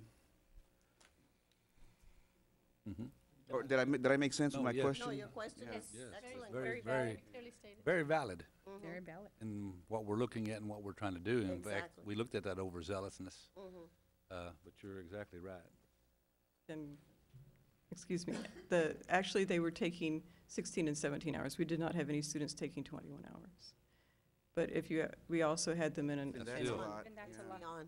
Yes. Right, so, but many of them were successful in taking their classes. We did not have all of the students drop classes. And we can get you the specific numbers if. I would like the numbers, please. If I may, Ms. But Pesas? you also have to remember these students are tackling an incredible opportunity, and they're so interested and determined to be successful college students. These kids are going in 2 years to being college students instead of 4 years. And what they're telling us, what the professors and instructors that are working with these kids are telling us is they're as prepared as students that have had 4 years of high school. We know that students struggle their freshman year normally, and so these students are taking full university classes and doing very well overall in terms of what they're accomplishing. So I would hate to really focus on the negative when so many of them are being successful and are doing the best. But until we have move the forward. numbers, Ms. Renfro, it's hard for us to be able to see that. So if you could get us the numbers, that way we see the totals, how many in each level were taking the courses, how many dropped, how many failed. Those kinds of figures would certainly help us look at the big picture. Yes, ma'am, we'll get those to you. Yes, and, Sorry, go oh, ahead. thank you, sir. Ms. Peña. And if I can, Ms. Renfro and Mrs. Peña, I know that what it's like for college. I know when kids go in and some kids drop out and never go back. And they drop out and they have Fs for the rest of their life. And they come back and get on the president list with a 5 Fs still at the top of the list, because that's how it works. So I hear what you're saying. My concern is, are we working really diligently with these students who were very zealous to say, I can go to college, and then when they get there, they were overwhelmed and maybe kind of pulled back and not realize that they could go ask for help? Are we concentrating and making sure that, because the kids are making the A's, those are just add water and they grow. They really don't need us to be there every minute of the day.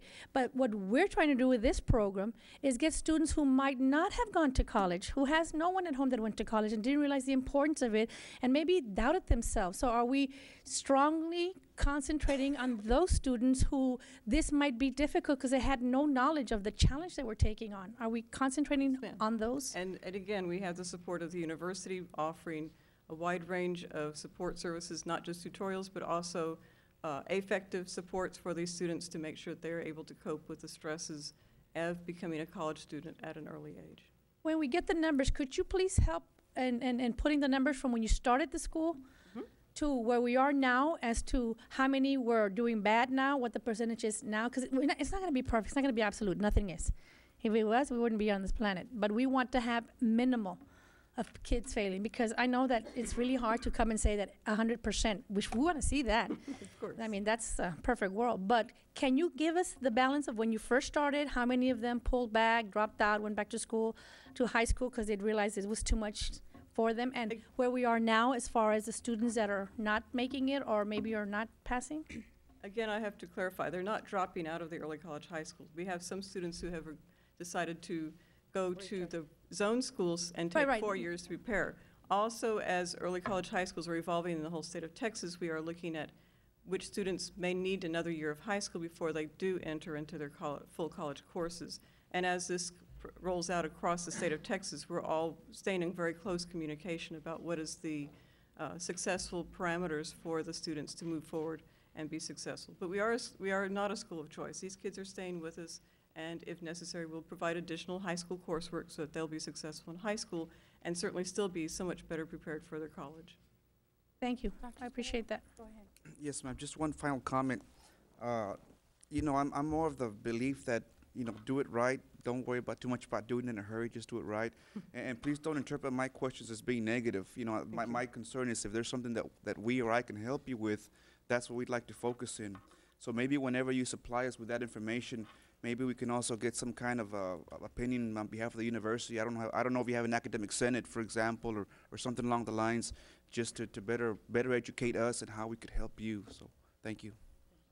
Thank you. Thank you, Mrs. Renfro. No further questions?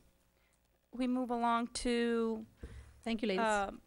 Presentation by J.P. Morgan Chase Bank N.A. on the Texas Payment Card Consortium Procurement Card Program with the City of Fort Worth, Texas.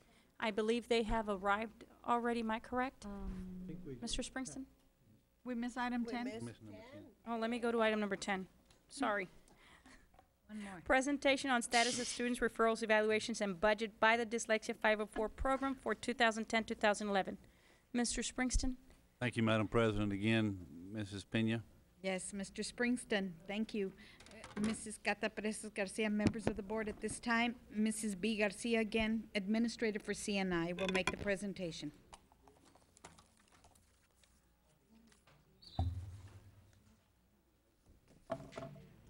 Madam President, Mr. Springston, members of the board, administration, and members of the audience. The information that we're going to share is the information requested on referrals, evaluations, and budget. And I have with me Angie Morales, our RTI specialist. So we work hand in hand, RTI and dyslexia, so she'll be here with me at the podium. First of all, we have our dyslexia referral evaluation log as of March the 30th. Can't see. And so we have listed for you by cluster the number of referrals submitted, referrals completed, the students that have qualified, our D&Qs did not qualify, and our referrals pending for your information. We have also offered you the information of referrals submitted by cluster. This is the HANA cluster, and at this point in time, we have 14 referrals that are pending for the HANA cluster, the Lopez cluster, the Pace cluster, Porter, Rivera cluster, and our veterans cluster. So we have listed for you by campus, elementary, middle, and high school, the number of referrals, referrals completed, qualified, D&Qs, and referrals pending. A procedure that we started with BISD last year was having our high school students reevaluated. And here we have an agreement with UTB TSC with Dr. Wilder that we started last year. And so here we have our reevaluation of high school students. These were our senior reevaluations completed, and these are the tests for our high school seniors, and we tested 62 students. And down at the bottom you see that we have a cost of about $560 per student when we test our seniors at the high school level. Also, we started this year with our juniors. So our juniors, we also asked for parent permission slips. And so far, we have 33 permission slips that have come in for our 11th graders, and they have 11th grade, and next year they'll be 12th graders. And we have 24 pending permission slips. Our future plans is to reevaluate all of these students and hopefully request some extra duty pay due to the cost of per student to reevaluate our juniors. We've given you a testing timeline for dyslexia evaluations, and our dyslexia staff, our diagnosticians, our lead teacher, they're here in the audience with us, and they've assisted us in giving us the information in terms of the initial referrals, how long it takes for a folder review, the testing, the scoring, the interpretation and the report writing, and then delivering the test results to the campus. We also have identified for you the assessment instruments that are used for dyslexia assessments. And also requested was the budget for our Dyslexia 504 department. So here you have our local budget. We also have a lot of assistance from our state comp in terms of our FTEs. We've listed for you our teacher FTEs, our paraprofessionals. We have a dyslexia lead teacher that visits our campus. We have paraprofessionals. We have 3 dyslexia diagnosticians and a secretary in our department. And Angie Morales is our RTI specialist, works hand in hand very closely with us so that we have that RTI 3-tier model presentation for all of our dyslexia teachers as well. Thank you so much. Thank you. Ms. Garcia, you said you had juniors. You were testing the juniors and the seniors because if you could clarify why it's so important for these students to get tested junior, senior level if they're going to go to college. This is a procedure that we started with Dr. Wilder for TSC UTB. So whenever the students get tested and they're on their way to the university has the evaluation results and the accommodations that the university can provide for the students when they get to TSC UTB. Okay. So right now you have how many seniors that were tested? We've completed all of our seniors. All of them? Yes, ma'am. Great. Okay. Right now pending are the juniors. Yes, ma'am. The juniors. Now, if just for the community to understand, because these diagnosticians do work round the clock testing and evaluating students.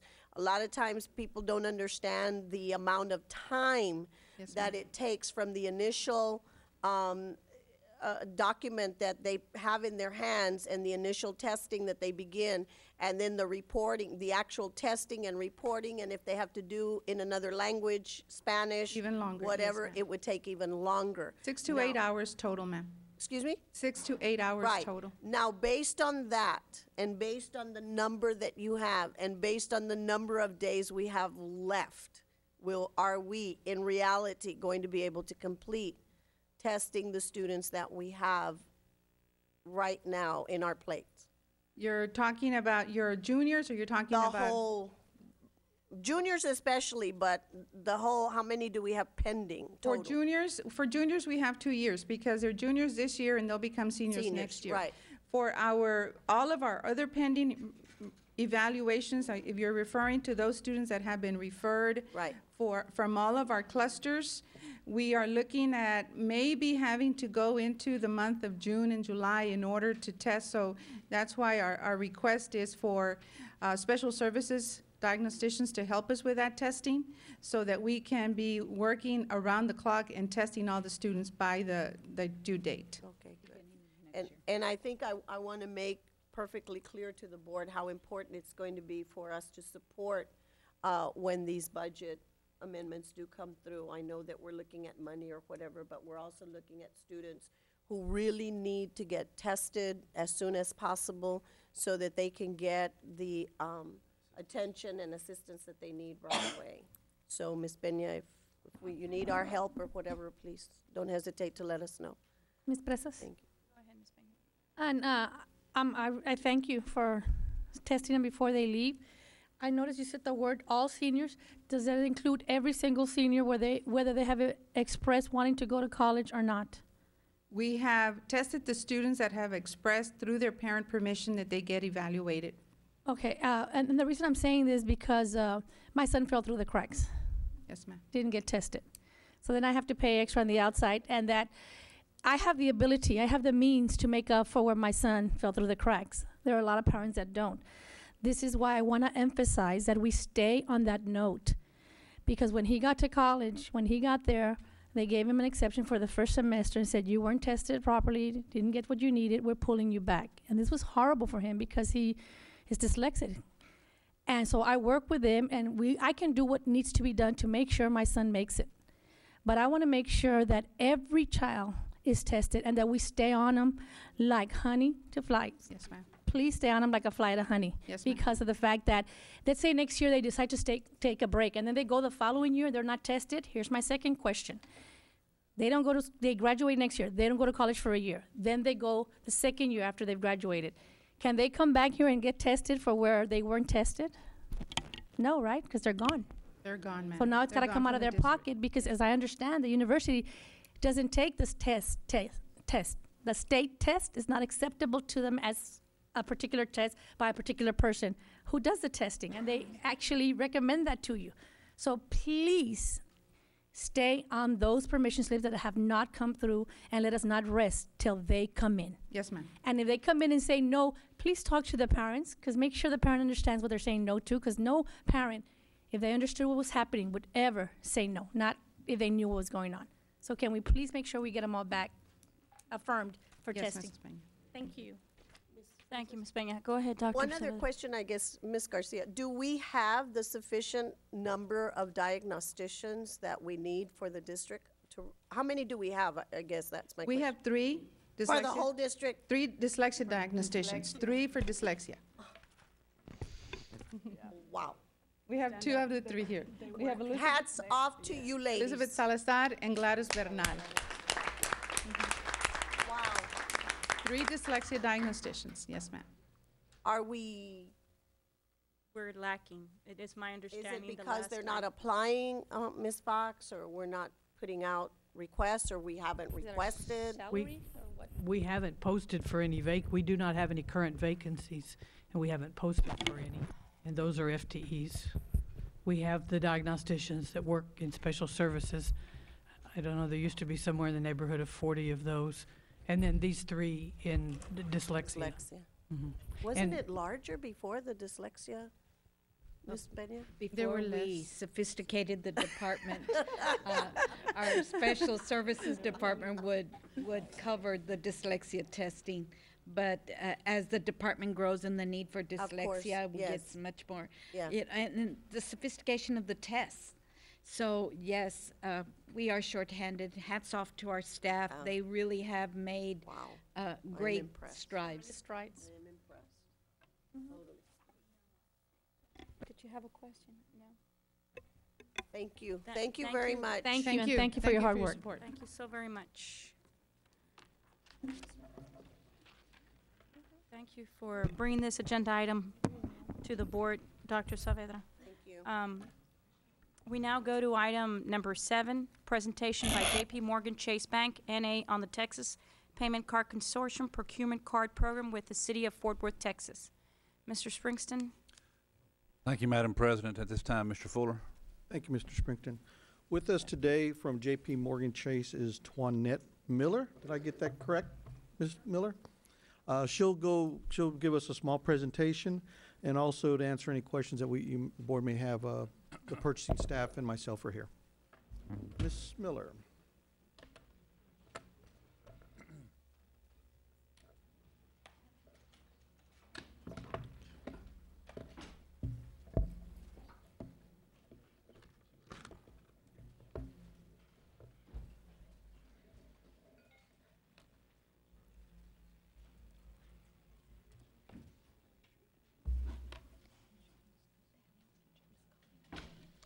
it's moving over magically.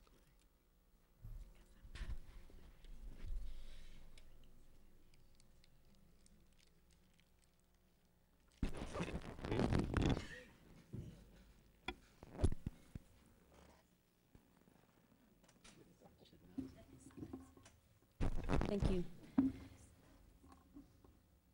Madam President, Superintendent Springston, board members, and members of the audience, my name is Tanette Miller, Vice President, Relationship Manager for J.P. Morgan, and I'm here to share a brief presentation regarding our newly formed City of Fort Worth Payment Card Consortium contract, which is, excuse me, which is considerably more beneficial to the district. Just to share some of the contract highlights, the products under this contract are similar to what the district uses today, and even has some additional products that may be of interest to the district: procurement cards and single-use accounts, which is J.P. Morgan's e-payables solution.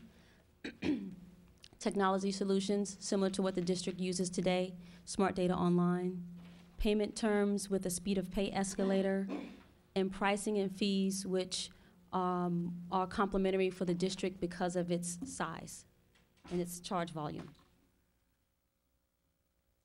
J.P. Morgan brings with this consortium a very strong service structure, which allows us to sell the consortium and really grow the consortium.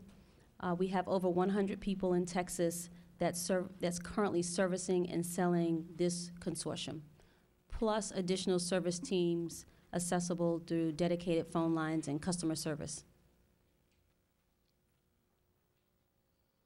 Again, technology platform that the district uses today will remain the same, and we'll have no interruption of service there.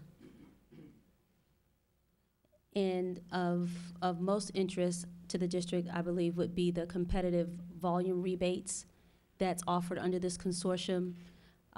We offer all entities the ability to participate in the consortium, but it's most competitive for entities that have a spend volume of $1 million plus. And as you can see in this slide, the consortium, the size of the consortium, as demonstrated on the left side, currently is at the $200 million range, which would yield the district a 1.59% return in a rebate on its volume.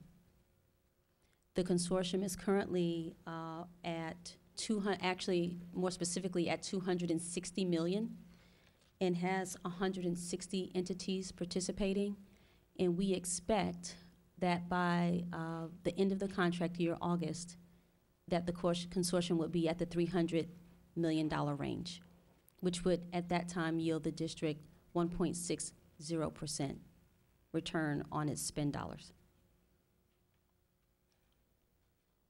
As a comparison, the program that the district is using right now has earned rebates anywhere from 1.06% up to about 1.24%.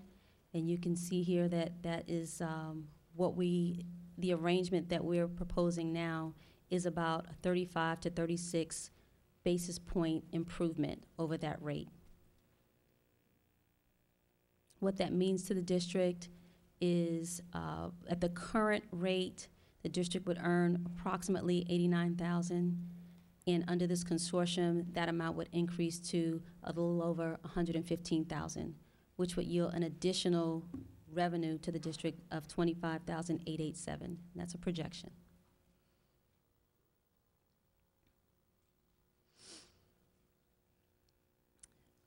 This consortium, newly formed consortium, gives the district the opportunity to continue its program with J.P. Morgan. If the district would ever want to consider a change from J.P. Morgan, this is just a reflection of the approximate cost that it costs to actually change, including the resources, particularly the administrative resources, the IT resources, and the resources of the district members that use the cards. And that cost is approximately $6,704.68. So in summary, our program, we offer world-class service and support. As you saw with our support structure of over 100 people in Texas, we have a superior technology platform. This contract offers increased rebate revenue, and something that I didn't mention is zero fraud liability under this contract, which is a new feature, which means that any fraud that you should have on your cards, you're not liable for the fraud, and that's a different arrangement than what you have today. And that's it. I'll entertain any questions.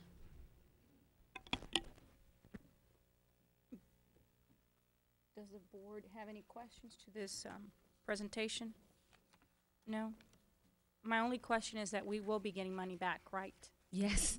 Yes, you will. As long as we get money back and it's You get money back good and there's for no us. cost to you. That's exactly right. Good, good, because we need everything we can get now. Thank you so very much, and I don't think the board has any questions. Well, thank you. Thank you. We now go to standing board agenda items. Item number 11, board calendars. Mr. Springston? Thank you, Madam President. Tomorrow, we do have our insurance committee meeting. It'll be 5:30 here in the boardroom. We have our ad hoc special service committee meeting, which will be here on Thursday, the 21st at 5:30. Also remind people that is the end of our 5th 6 weeks. We have 6 more weeks to go of school. The 22nd is Earth Day. It's also our Good Friday and our Easter holiday. The 27th is our Administrative Professional Day. We have a Facilities Committee meeting that day at 5:30 here in the boardroom. We have our Ad Hoc Budget Committee meeting on the 28th. Remember, the 29th is National Arbor Day. And then in May, starting May 1st, we start Teacher Appreciation Week. Monday the 2nd is National Children's Book Week, Child Nutrition Employee Appreciation Week, and we have our next board meeting, which will be May 3rd, 5:30 here in the boardroom. Thank you, Mr. Springston.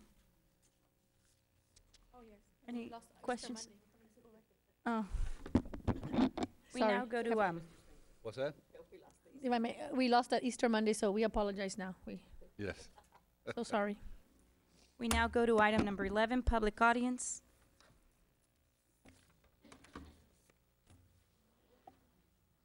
This is a time for citizen, staff, or students to provide their comments to the board. Statements and questions from the audience will not be permitted during other portions of the meeting, so please let us hear from you now if you have comments to present.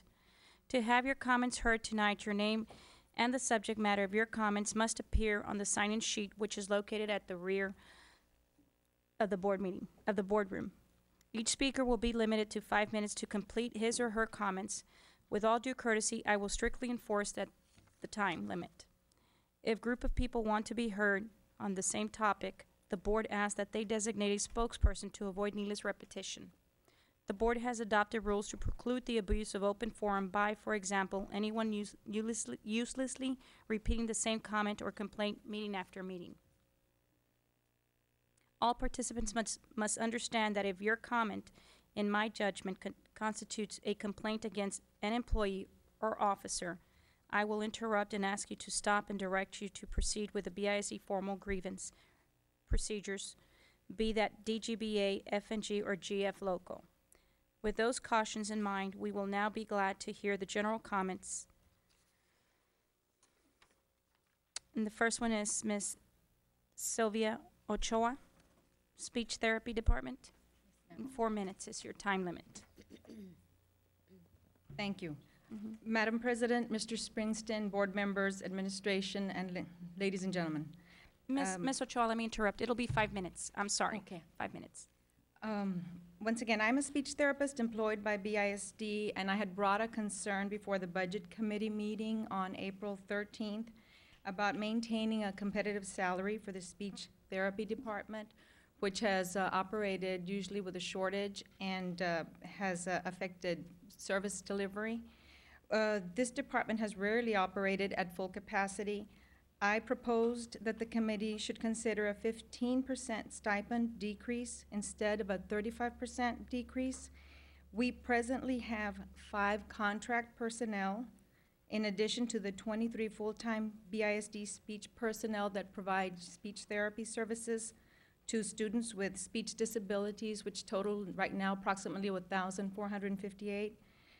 One of the board members at the budget meeting, I believe it was Ms. Longoria, made a recommendation for the review of the special ed stipends to be revisited and to address these special needs.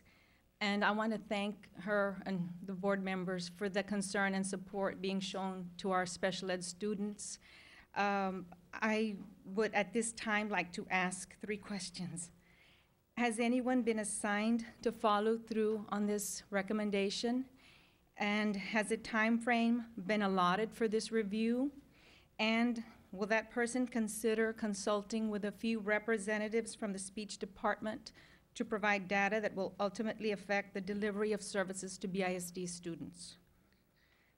Once again, my concern is that we provide support to the present staff that we have and that we be able to attract quality personnel to adequately meet the needs of students with speech disabilities as well as other disabilities.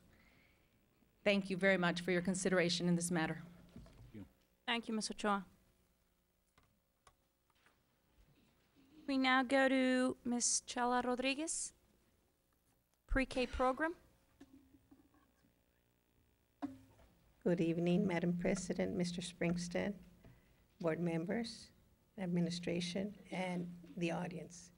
My name is Chela Rodriguez. I teach pre-K at Egley Elementary. I want to thank you for thinking of our students and for all your efforts in funding the pre-K program for next year. I know it was not an easy task. We all know that pre-K is a necessity. We prepare the students for success in kinder and beyond. Again, I want to thank you from the bottom of my heart for all that you do on behalf of the students of BISD. Thank you, Ms. Rodriguez. Thank you. Now we go to Pat Rivera, K-TOT Regional Conference. Good evening, Ms. Teresa's Garcia, Mr. Springston, and school board. My name is Pat Rivera, and I am the current ambassador for an organization called Kindergarten Teachers of Texas. I have with me 2 state presidents on my who have served on the K-TOT board, and we are here tonight to extend an invitation to our regional conference. I believe this is our 15th annual regional conference, and because we are a nonprofit organization that is dedicated to the education of young children, we would like to extend an invitation for you to come, because this is a very unique conference about early childhood, by early childhood specialists. But I think what is really unique, it's not just only BISD that attends, but basically Region 1. We have people coming in from other areas, networking with our school district, and we realize that, again, we want to thank you for supporting early childhood and for allowing pre-K to continue, because as a kindergarten teacher, I am very thankful and grateful to the pre-K teachers, because it really is essential for their success, and like Ms. Rodriguez said, not only for kindergarten, but for the rest of their career in school. So we have invitations for you today, and hopefully we'll get a chance to see you there. This year, our conference will be taking place on May 7th at Egley Elementary, and our theme this year, it will be Once Upon a Time. Thank you. Presas? Yes. I want to thank you because you do a phenomenal job. So if you'll bring the invitations up to our secretary, we will try our very hardest to be there. We will make an effort to be there. We really will. Now I just committed all of us, okay? Very busy enjoying retirement. Thank you so very much, Ms. Rivera. Thank you, ma'am. We now go to Mr. Patrick Hammonds, Legislative Issues. Good evening, Board President Garcia, Superintendent Springsteen, members of the board, fellow community members. Before I start on what I signed up for, I'd like to kind of back up on what Sylvia Choa said to you earlier. And Sylvia didn't put some terms out there. I'll be a little more blunt. Speech therapy, along with occupational therapists and physical therapists, provide a service that is required in the IEP. There is a severe shortage of both. A lot of speech therapists, occupational therapists, and physical therapists may consider going into private practice and coming back and then basically looking for a contract to provide services to the district at somewhere between $80 and $100 an hour. So in looking at the needs, you may be, the administration and the boards need to look at if we would not be saving money by reducing their stipends to a lesser extent than being considered.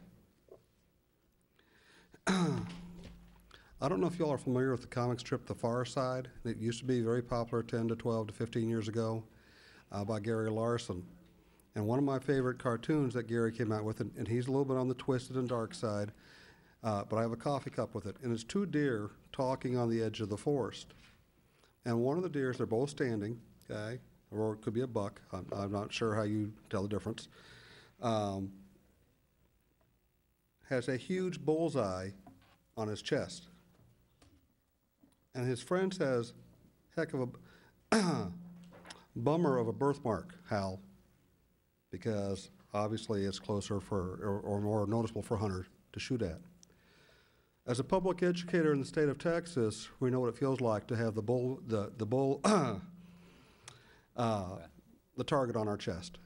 If you're looking at things that are going on in the state legislature. And Ms. Saavedra, I know you've taught English for many years, and I believe you're doing it now. Maybe you can help me be grammatically correct here. But there are some awful, awfuler, and awfulest, or more awful, most awfulest, awful, or terrible, terrible, and terriblest bills being considered in our state legislature right now when it comes to public education.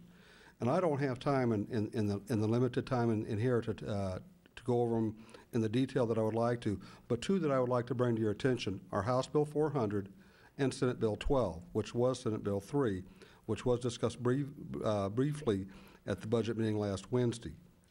On Senate Bill 12, many terrible things. It allows the districts to make teachers bear a disproportionate share of the local budget cuts, resulting from reduced state funding. So in other words, if our district was going to get cut 10% of state funding, okay, in this bill it is recommending that you have to cut employee salaries, teacher salaries, 10%. It also does not eliminate the possibility of rifts, and I know this board has taken a very strong stand, and we are very thankful in that you are in advising administration that we will not rift anybody at this time. At the same time, this bill nullifies the state salary floors or minimum salary standard for teachers, counselors, nurses, and librarians. This bill makes permanent unnecessary changes in teachers' contractual rights. Teachers would receive untimely notice of non-renewal in their term contracts. Currently, it's 45 days before the end of the school year. The bill would change it to 10. Thus, teachers will spend 5 extra weeks waiting anxiously to know if they have a job for the upcoming year and wondering if they should be looking for another position. The bill also takes away seniority-based protection and layoff situations for teachers under continuing contracts, even though districts have voluntarily chosen to give them continuing contracts as an inducement to stay with the district. House Bill 400 does many of the same things and also blows up the 22-to-1 ratio. Again, in the limited time, I cannot go into detail on all this, but what we are asking for you as board members, just as you have stepped up on the pre-K program, just as if you have stepped up on not rifting employees, is that we are also asking you and administration to step up and say that you would not support any of this legislation that is being proposed and being discussed on the floor this week. We thank you for your time. Thank you, Mr. Hammonds.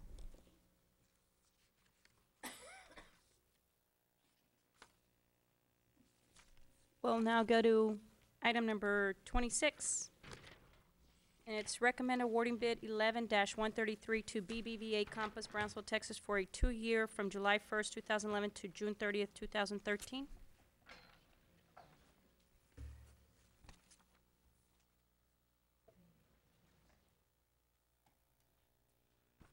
And I believe on this one, Ms. Longoria, did you have a question on this one? Yes, I'm sorry. now that we got the new page replacing the one we had previously, I noticed that the interest on investments, this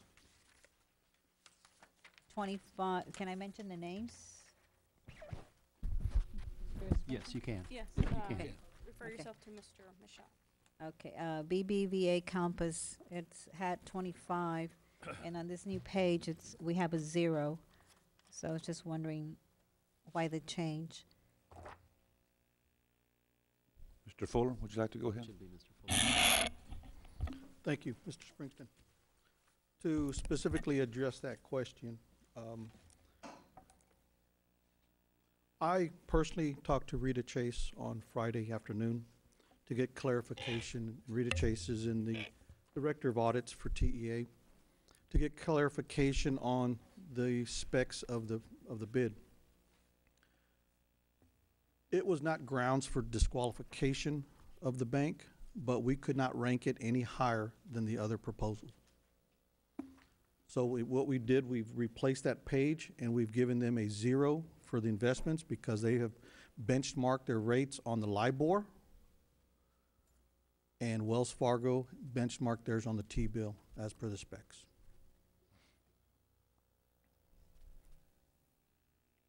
Okay, and I was also noticing that, well, let me see, hold on, let me go back.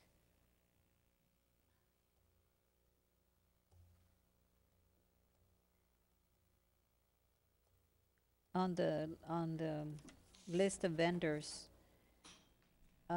page 253, BBVA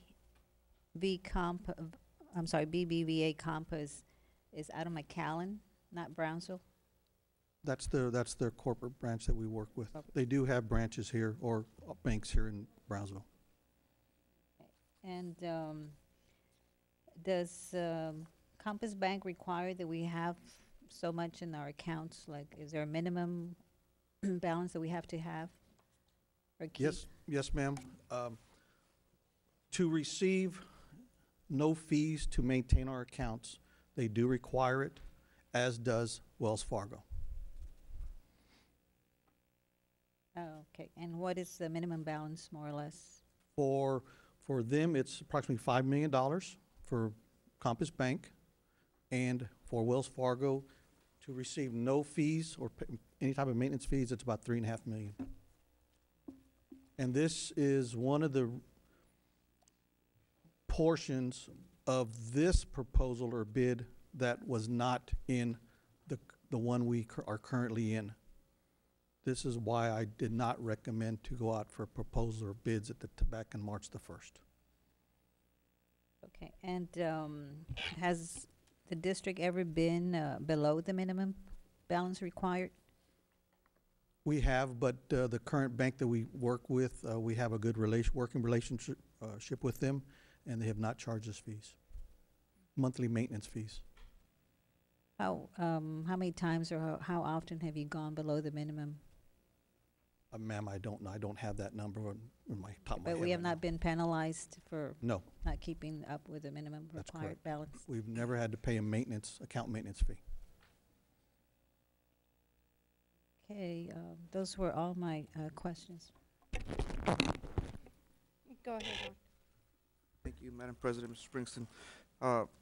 You know, I read the backup several times, and it seemed a little bit confusing.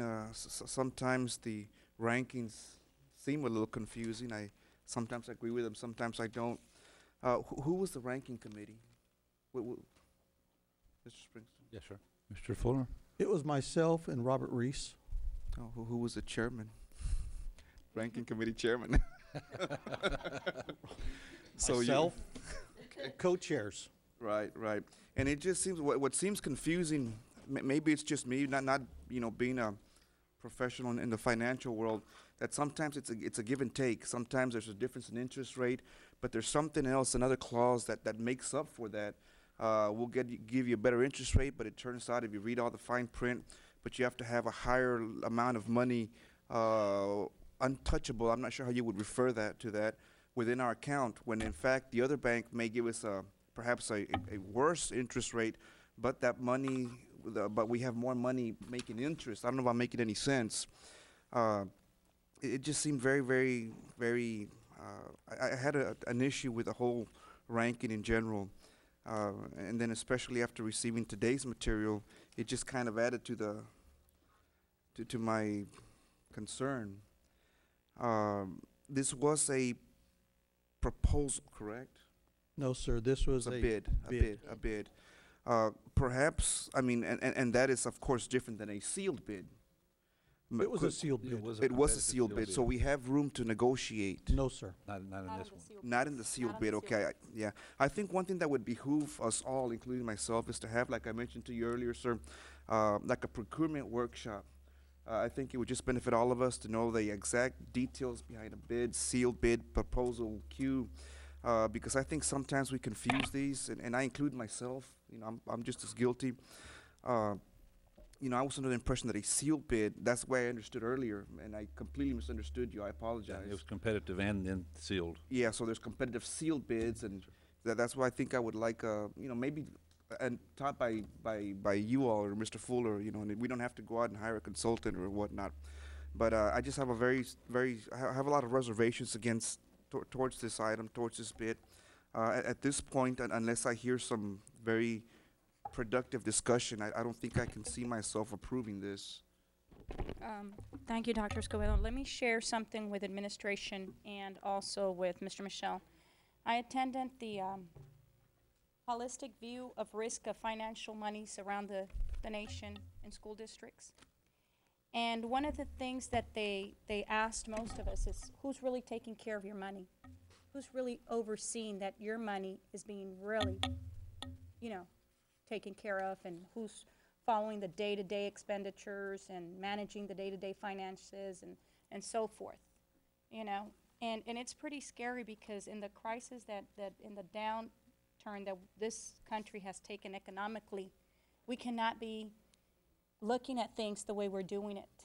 And it is my understanding, Ms. Longoria clearly stated she wanted to make sure that we would get a presentation that would allow this board to vote on the best selection or the best proposal out there. Why it didn't happen, I don't know. But this is the same thing that keeps coming back to this board. We're being given bids to approve.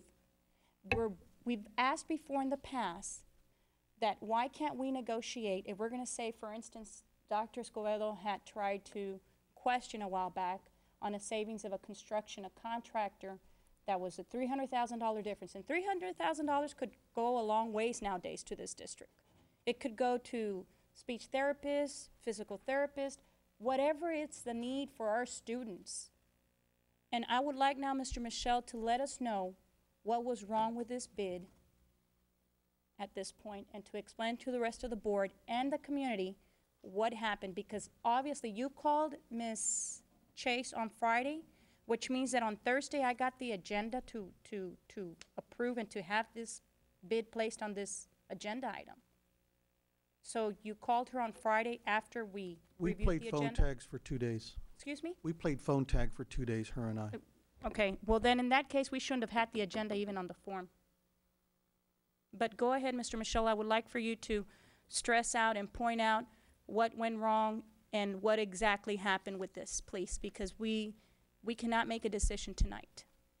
Well, it seems one of the problems that arises is what Dr. Escobedo was talking about is the process you use to select, and a disconnect between what the administration's doing and what the board wants.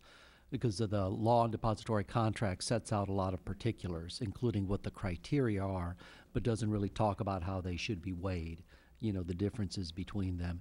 And it permits competitive bids and competitive proposals, but it also would allow the ability to negotiate. And so those are probably things that need to be worked out at the beginning so that there's an agreement in the process that you want to use. What happened here, from what I've seen in the documentation, is the district had taken the specs for this, or the request for bids from TEA's website. On that, when they're asking for one of the 4 components that TA allows, which is the money you're going to get, the interest rate, they use a T-bill interest rate. Compass Bank came back with a what is an interest rate and was a favorable one, but it's a LIBOR rate. It's not what you all expect on there.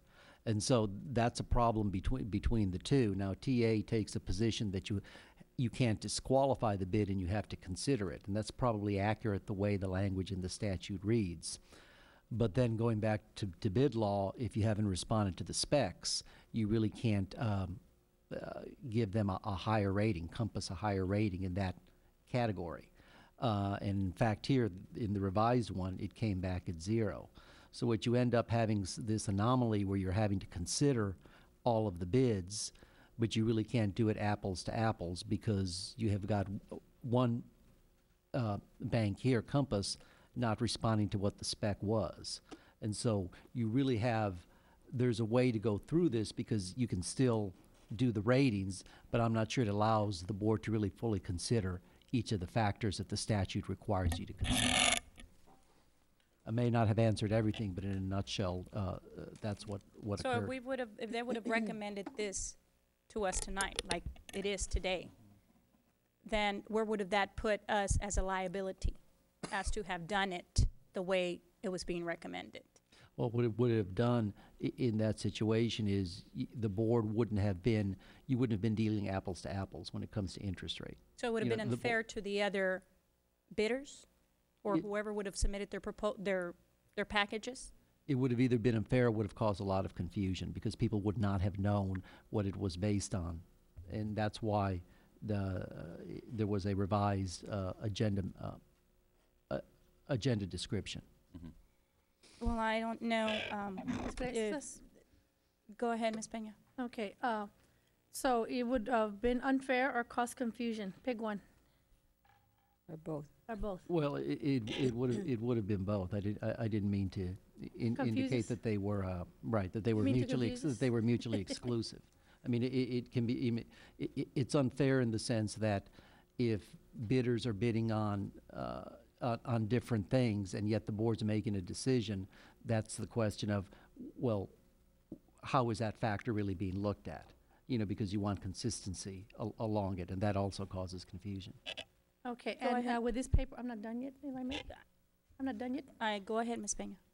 So with this paper that we got on our desk today to pull out, you are making ramifications for what was put in our backup here? Is this what this is for? Explain what happened. In other words, explain how it was brought to you or somebody questioned it and we tried to correct it. Is that what happened here? Yes, let me go back. As per Education Code 45207, the board, when we send out specs, there's 4 areas. One is the interest rate bid on proposed time deposits. Time deposits being CDs, sort of. Number 2, charges for keeping the district's accounts. Well, both vendors are large national banks that can handle our accounts. And the charges that they can do, there's compensating balances. The ability of the bank submitting the bid, well, like I previously mentioned, they're both large banks. And number 4 is any other matter that in the judgment of the board would be to the best interest of the school district. That's where we use references. Now, let me go down these 4 items on page 252, or the 252A. Interest on investments. This is where Wells uses the T-bill ask rate plus or minus points. Plus or minus points at this time that the bid was proposed, it was 0.05% for a 6-month CD, time deposit. Compass Bank, the same time frame when this proposal was submitted, they used the LIBOR rate. LIBOR historically has been larger or greater than the T-bill ask rate. Theirs is 0.46%. And that is shown at the bottom of page 252A. So that's the interest rate portion of it. We gave it a 25% weight. The second item that we have is charging to maintain the accounts. Both vendors will maintain the accounts. Both have what they call compensating balance, if you want to call it, where you have to keep roughly a certain amount of funds in the bank, and they will not charge you any maintenance fees at the end of the month. The way that Wells was submitted, that every month they were going to charge us, well, in this case, they estimated $1,118. And that was keeping $2.9 million average bank balance. We kind of went backwards to say, okay, if it was a zero bank balance, what would it take? It was about 3.5. That's the second criteria. Third criteria is the ability of the bank submitting the bid. Both are very large banks. They can handle our accounts, our funds, and our transactions. The fourth criteria was references. And these are the 4 areas that in code we can do. References. There was only one district that Wells Fargo had here in the valley. One school district, small school district, just right north of us. Compass, on the other hand, statewide had 26 districts. Just here in the valley, they have Mission, Lyford, Raymondville, Sherryland, Weslaco, Hidalgo, La Feria, McAllen, PSJ, and Rio Grande City ISD. How many is that? I'm sorry, I lost count. 2, 4, 6, 8, 10. 10. And that was what the bids called for. Any entity that is comparable. Now, these are all smaller than us, but PSJA and Mission are the larger ones here in the valley. So that was the 4th criteria that we used. Yes, we have to keep approximately $5 million in the bank to have no fees, but at the end of the day, at the end of the month, at the end of the year, the LIBOR rate on the CD investments will give us more revenue income than Wells Fargo. Why we're changing this 252A, to answer your question, after clarification I received from Ms. Rita Chase, noting that it didn't disqualify the bid, but we could not rank them higher than the other proposal. The other bid being Wells. They were only given to give us 0.05%, but we still had to rank Compass because they used the LIBOR as an investment benchmark, so we gave them 0 points for that. But they were be given us 0.46 if we were to have a CD at that point in time. Did I answer your question, Ms. Pena? Yes, that clarifies that. So then you went in, and that's why we got this page to amend what was given to us, so you made the correction. Yes, ma'am. It was just, once I knew we had a problem or an area that I needed to adjust, I had to bring it to Mr. Springston's attention, and we thus brought it before the board. Okay, and I understand it's real hard to get a hold of TEA. You play tag a lot with them. Her and I did. She'd call, I was in a meeting. I'd call, she was in a meeting. She was gone most of the afternoon on Thursday, but we did hook up on Friday late afternoon, well, about 1 o'clock in the afternoon. Okay, thank you. I appreciate that. Yes, Ms. Longoria, go ahead. Yes, ma'am. I noticed, Mr. Springston, that you send out 14 bid packages to each local bank, and you only received 5 responses. Also, that 54, 3 of them had no bid letters. So does that mean you disqualified these 3 other banks? No, we did not disqualify them. They chose to turn in a document that said no bid. Okay. Okay, now my other question is, had we gone with RFPs, do you think you would have had more vendors submit a proposal? I don't know if we would or wouldn't. I can't answer that question. Because I do recall myself and Ms. Garcia and even Ms. Peña mentioned that we would like to shop around and see what the other banks here in our city have to offer. We wanted to go with, give everyone an opportunity to present what they have to offer. And we did do that. We gave everybody a chance to offer a bid. We gave it to all the banks here locally. I think a total were 17 were sent out, 14 were here locally. A lot of banks, they feel that trying to collateralize at least 102% of all our deposits, they choose not to do it for that reason. Because of the volume of checks that we process, deposits that we have every day, ACH, that could be another factor. They don't send in bids or proposals. Okay, that was all. Thanks. You mentioned that the bank was requesting for us to have $5 million daily in their accounts?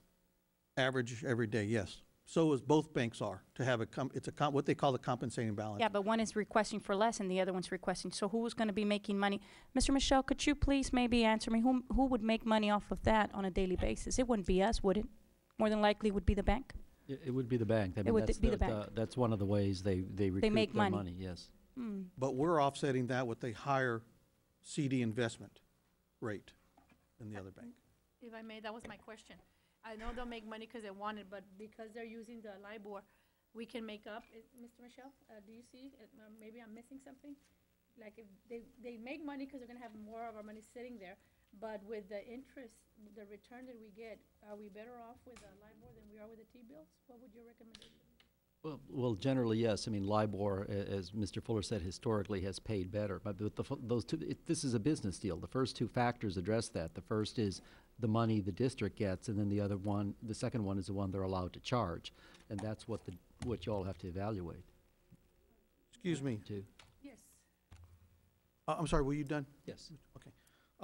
That $1.5 million that we're talking about, if that, based on what they have, they were gonna give us, I think, .20, I think was in there, oh no, actually .05. So $1.5 million times 0.05%, annually, that's $750 that we could receive if we were had interest earning on it. And I'm taking the $5 million versus 3.5. Yeah. Well, I think we need to see the facts. We need to see it in black and white before we commit to anything. It's very difficult for us to be seeing one document, and then I'm told, well, something went wrong. I myself personally feel very uncomfortable even voting for this item tonight. Well, that's again, how I feel. I don't know how the rest of my colleagues feel, and maybe, go ahead, Mr. Colunga. Thank you. I wanted to ask the superintendent what his recommendation is in recommending best value for the district. As stated in the agenda item, it is administration recommendation. Yes, sir. As stated, sir. I also wanted to point out that I consider going back to page 252 as the part of the criteria would be the rate, and I think the higher rate being given by the Compass at for the LIBOR rate, that we should keep that in mind as far as the total criteria being used are important, cost of services, and references, I think, are important. It is an administrative function, administration's recommendation on what is the best value for the district. And the number of bids that were received, it went through the process. We need to base it on what criteria has been used to evaluate it, and I would agree that the LIBOR is a critical factor in what it earns for the district, and really I think that should be not a problem in considering the services of the bank. That's all. Thank you, Mr. Colunga. I have another question. Go ahead, Ms. Longoria. Okay, I'm looking at page 252A at the bottom, the 180-day LIBOR. Compass has 0.46%, and then the 180 plus or minus T-bill, Wells Fargo has 0.05. So the 180-day interest, Compass has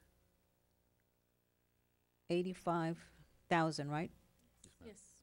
Okay. And Wells Fargo would be 9,250. That's correct. Let me go explain that. If we were going to purchase a CD at this given point in time, not today, because rates are a little different, but I'm talking at this given point in time. If we were to take our CDs of a $37 million, because at that point we have $37 million in the bank.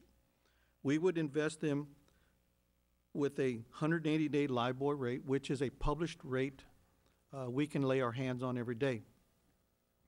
At that point is 0.46%. Multiply that out, so at the end of the 180 days, we would have $85,100 for that CD of $37 million. On the other side, the same $37 million, based on their proposal or their bid that was submitted, they were going to give us 0.05%.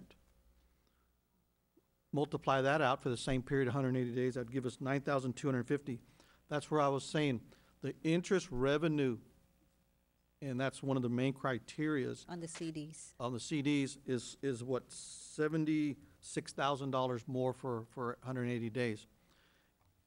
So that's why we could not rank them with a higher number than Wells Fargo because they did not bid on a T-bill. Also, in the TEA bid notice, the bid notice for depository services, at the very end of it, it has the district reserves the right to, there's about 6 or 7 items, and the last item is select the bid deemed to be in the best interest as determined by the district. So that's why, like I said, we didn't disqualify them. We feel that the outcomes of what was bidded by both firms, both firms can handle our accounts. Both firms will do it for a zero maintenance fee at the end of the month. Both firms will require a certain balance, but because of the LIBOR rate, and this historical, I have graphs with me if you'd like to see them, the LIBOR rate has been greater. And that's a number that we can put our hands on. The other one is they take the T-bill and plus or minus points. We don't know what those points are. Okay, and my next question, if I may, Ms. Garcia? Go ahead, Ms. Longoria. You had mentioned that we have gone below the minimum required balance, and we have not been charged with a fee. Is that going to be, continue the same, or are things going to change in case what we've done with the bank, and we work with them, we have had times where we've been below the balance, but they do not charge us. At the end of the month, we keep a sufficient amount of funds in the, remember, it's an average balance the whole month. We keep sufficient funds to where at the end of the month, they don't charge us a fee. Now, do they charge a fee? Yes, they do. All banks charge a fee. Nothing is free, but that's why they require you to keep a certain amount throughout the month. No, but you say you have not gotten charged for either insufficient funds or because you've been below the minimum balance. At the end of the day, we do not have an extra charge. Okay. Again, throughout the whole month, we keep a sufficient amount of a bank balance. That's the fee I was talking about. And also, my other question is, do we need to go for a 2-year term? Can we go for 1 year? No, ma'am. TEA is very clear on that as per the Code 45. It's a 2-year period. It must coincide with your fiscal year, and then you can go for 2 additional 2-year terms. And after that second term, you must go out again. Okay.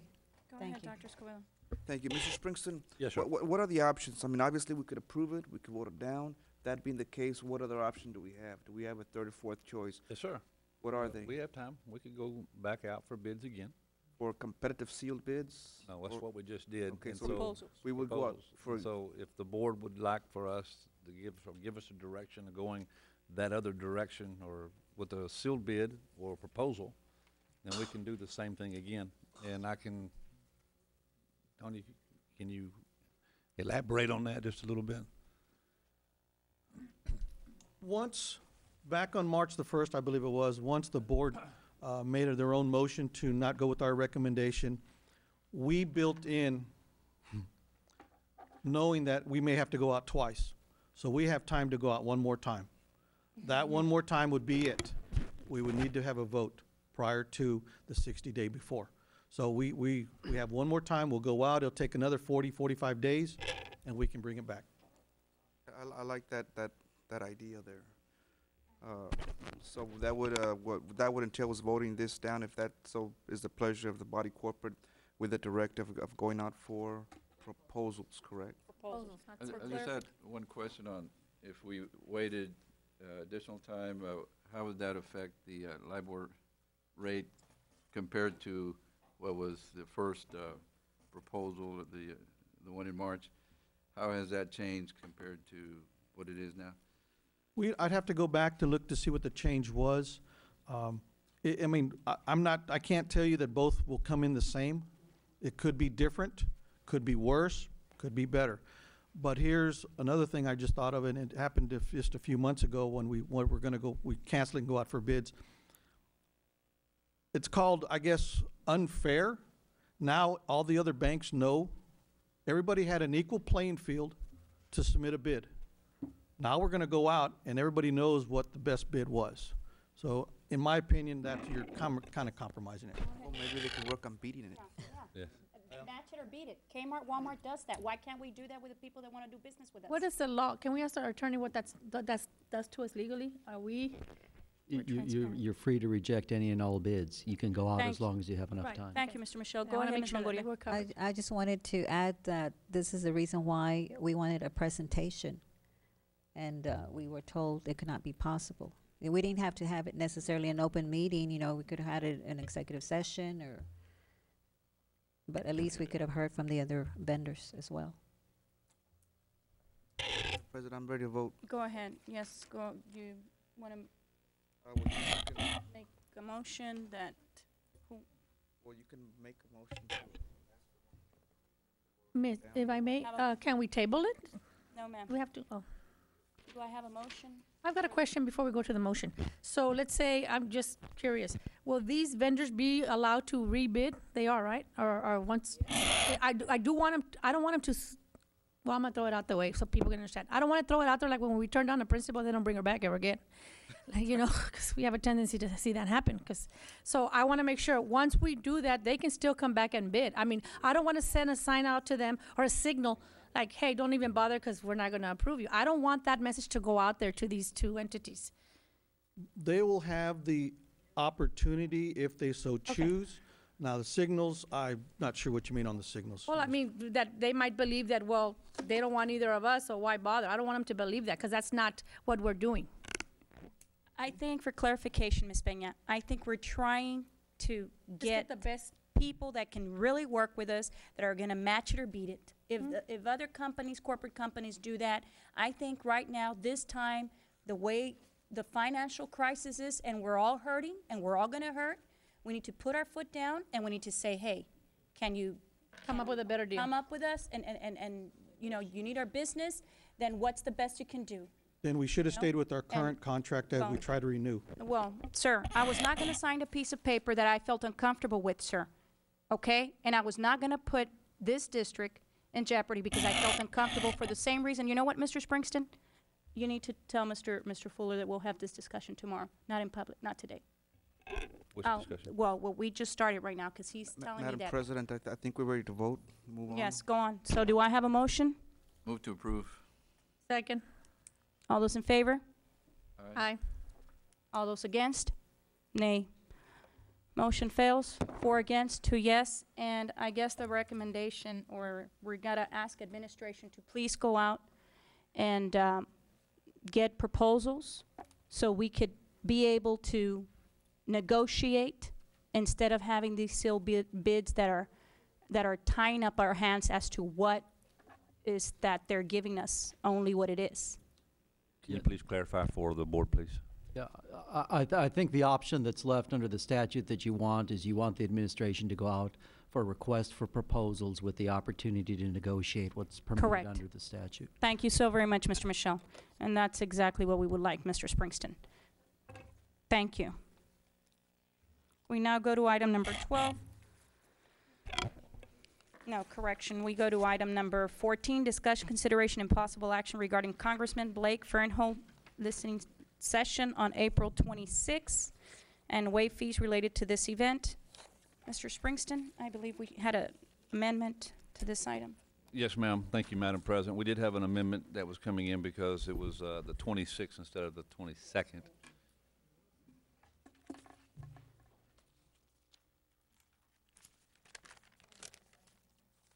Which is next Tuesday. Move to approve. Do I have a second? Second. Second by Mr. Colunga. All those in favor? Aye. Aye. Aye. Motion carries 6-0. We need to ask him for concessions. Oh. $100 or something for this. Make sure you go.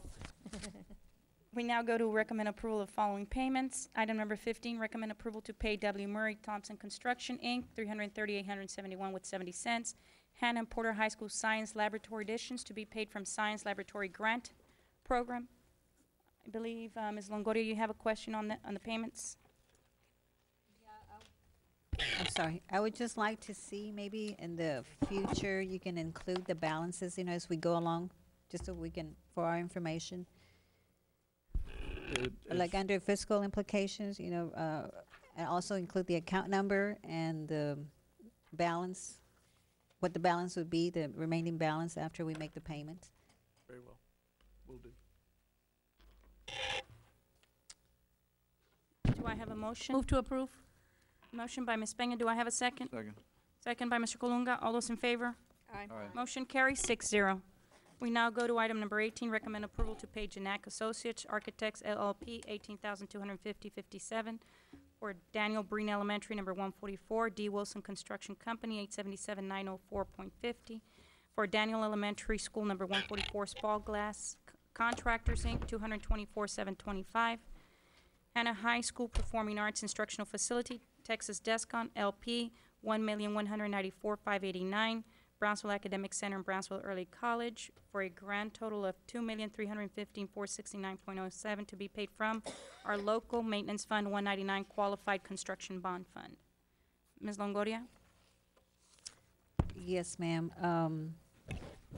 My question to this, Mr. Springston or Mr. Fuller, it says there's $2,315,469 to be paid from local maintenance fund 199 / qualified school construction bond fund. Is this coming out of both, or just, or is, that's what I wanted clarification on. Yes, sir. Go ahead. It should read 190 qualified school construction bonds, but there may be some small, very, very, very small parts of an invoice that may be 199 funded. Okay, so it's both 199 Yes. and 190. Okay, and also for this agenda item, or for these payments, I would like to see the ending balances. Will do. Do I have a motion for Move the to item? approve. Second. Motion by Ms. Peña, second by Mr. Colunga. All those in favor? Aye. Aye. Motion carries 6-0. We now go to item number 25, recommend approval to sign the attached amendment to contract for construction to allow for the established procedure of off-site storage for construction materials with Texas Descon LP McAllen, Texas, to grant off-site storage for the Brownsville Academic Center as described on the amended document. Ms. Longoria? Yes, ma'am. Got my notes here. This is an amended agreement, right? Contract? Okay, and I was noticing the letter from our legal counsel. He did have some areas of concern, or to ask, or to make sure that they excuse me, qualified with the, our expectations, and if really we would be saving money at this time rather than later.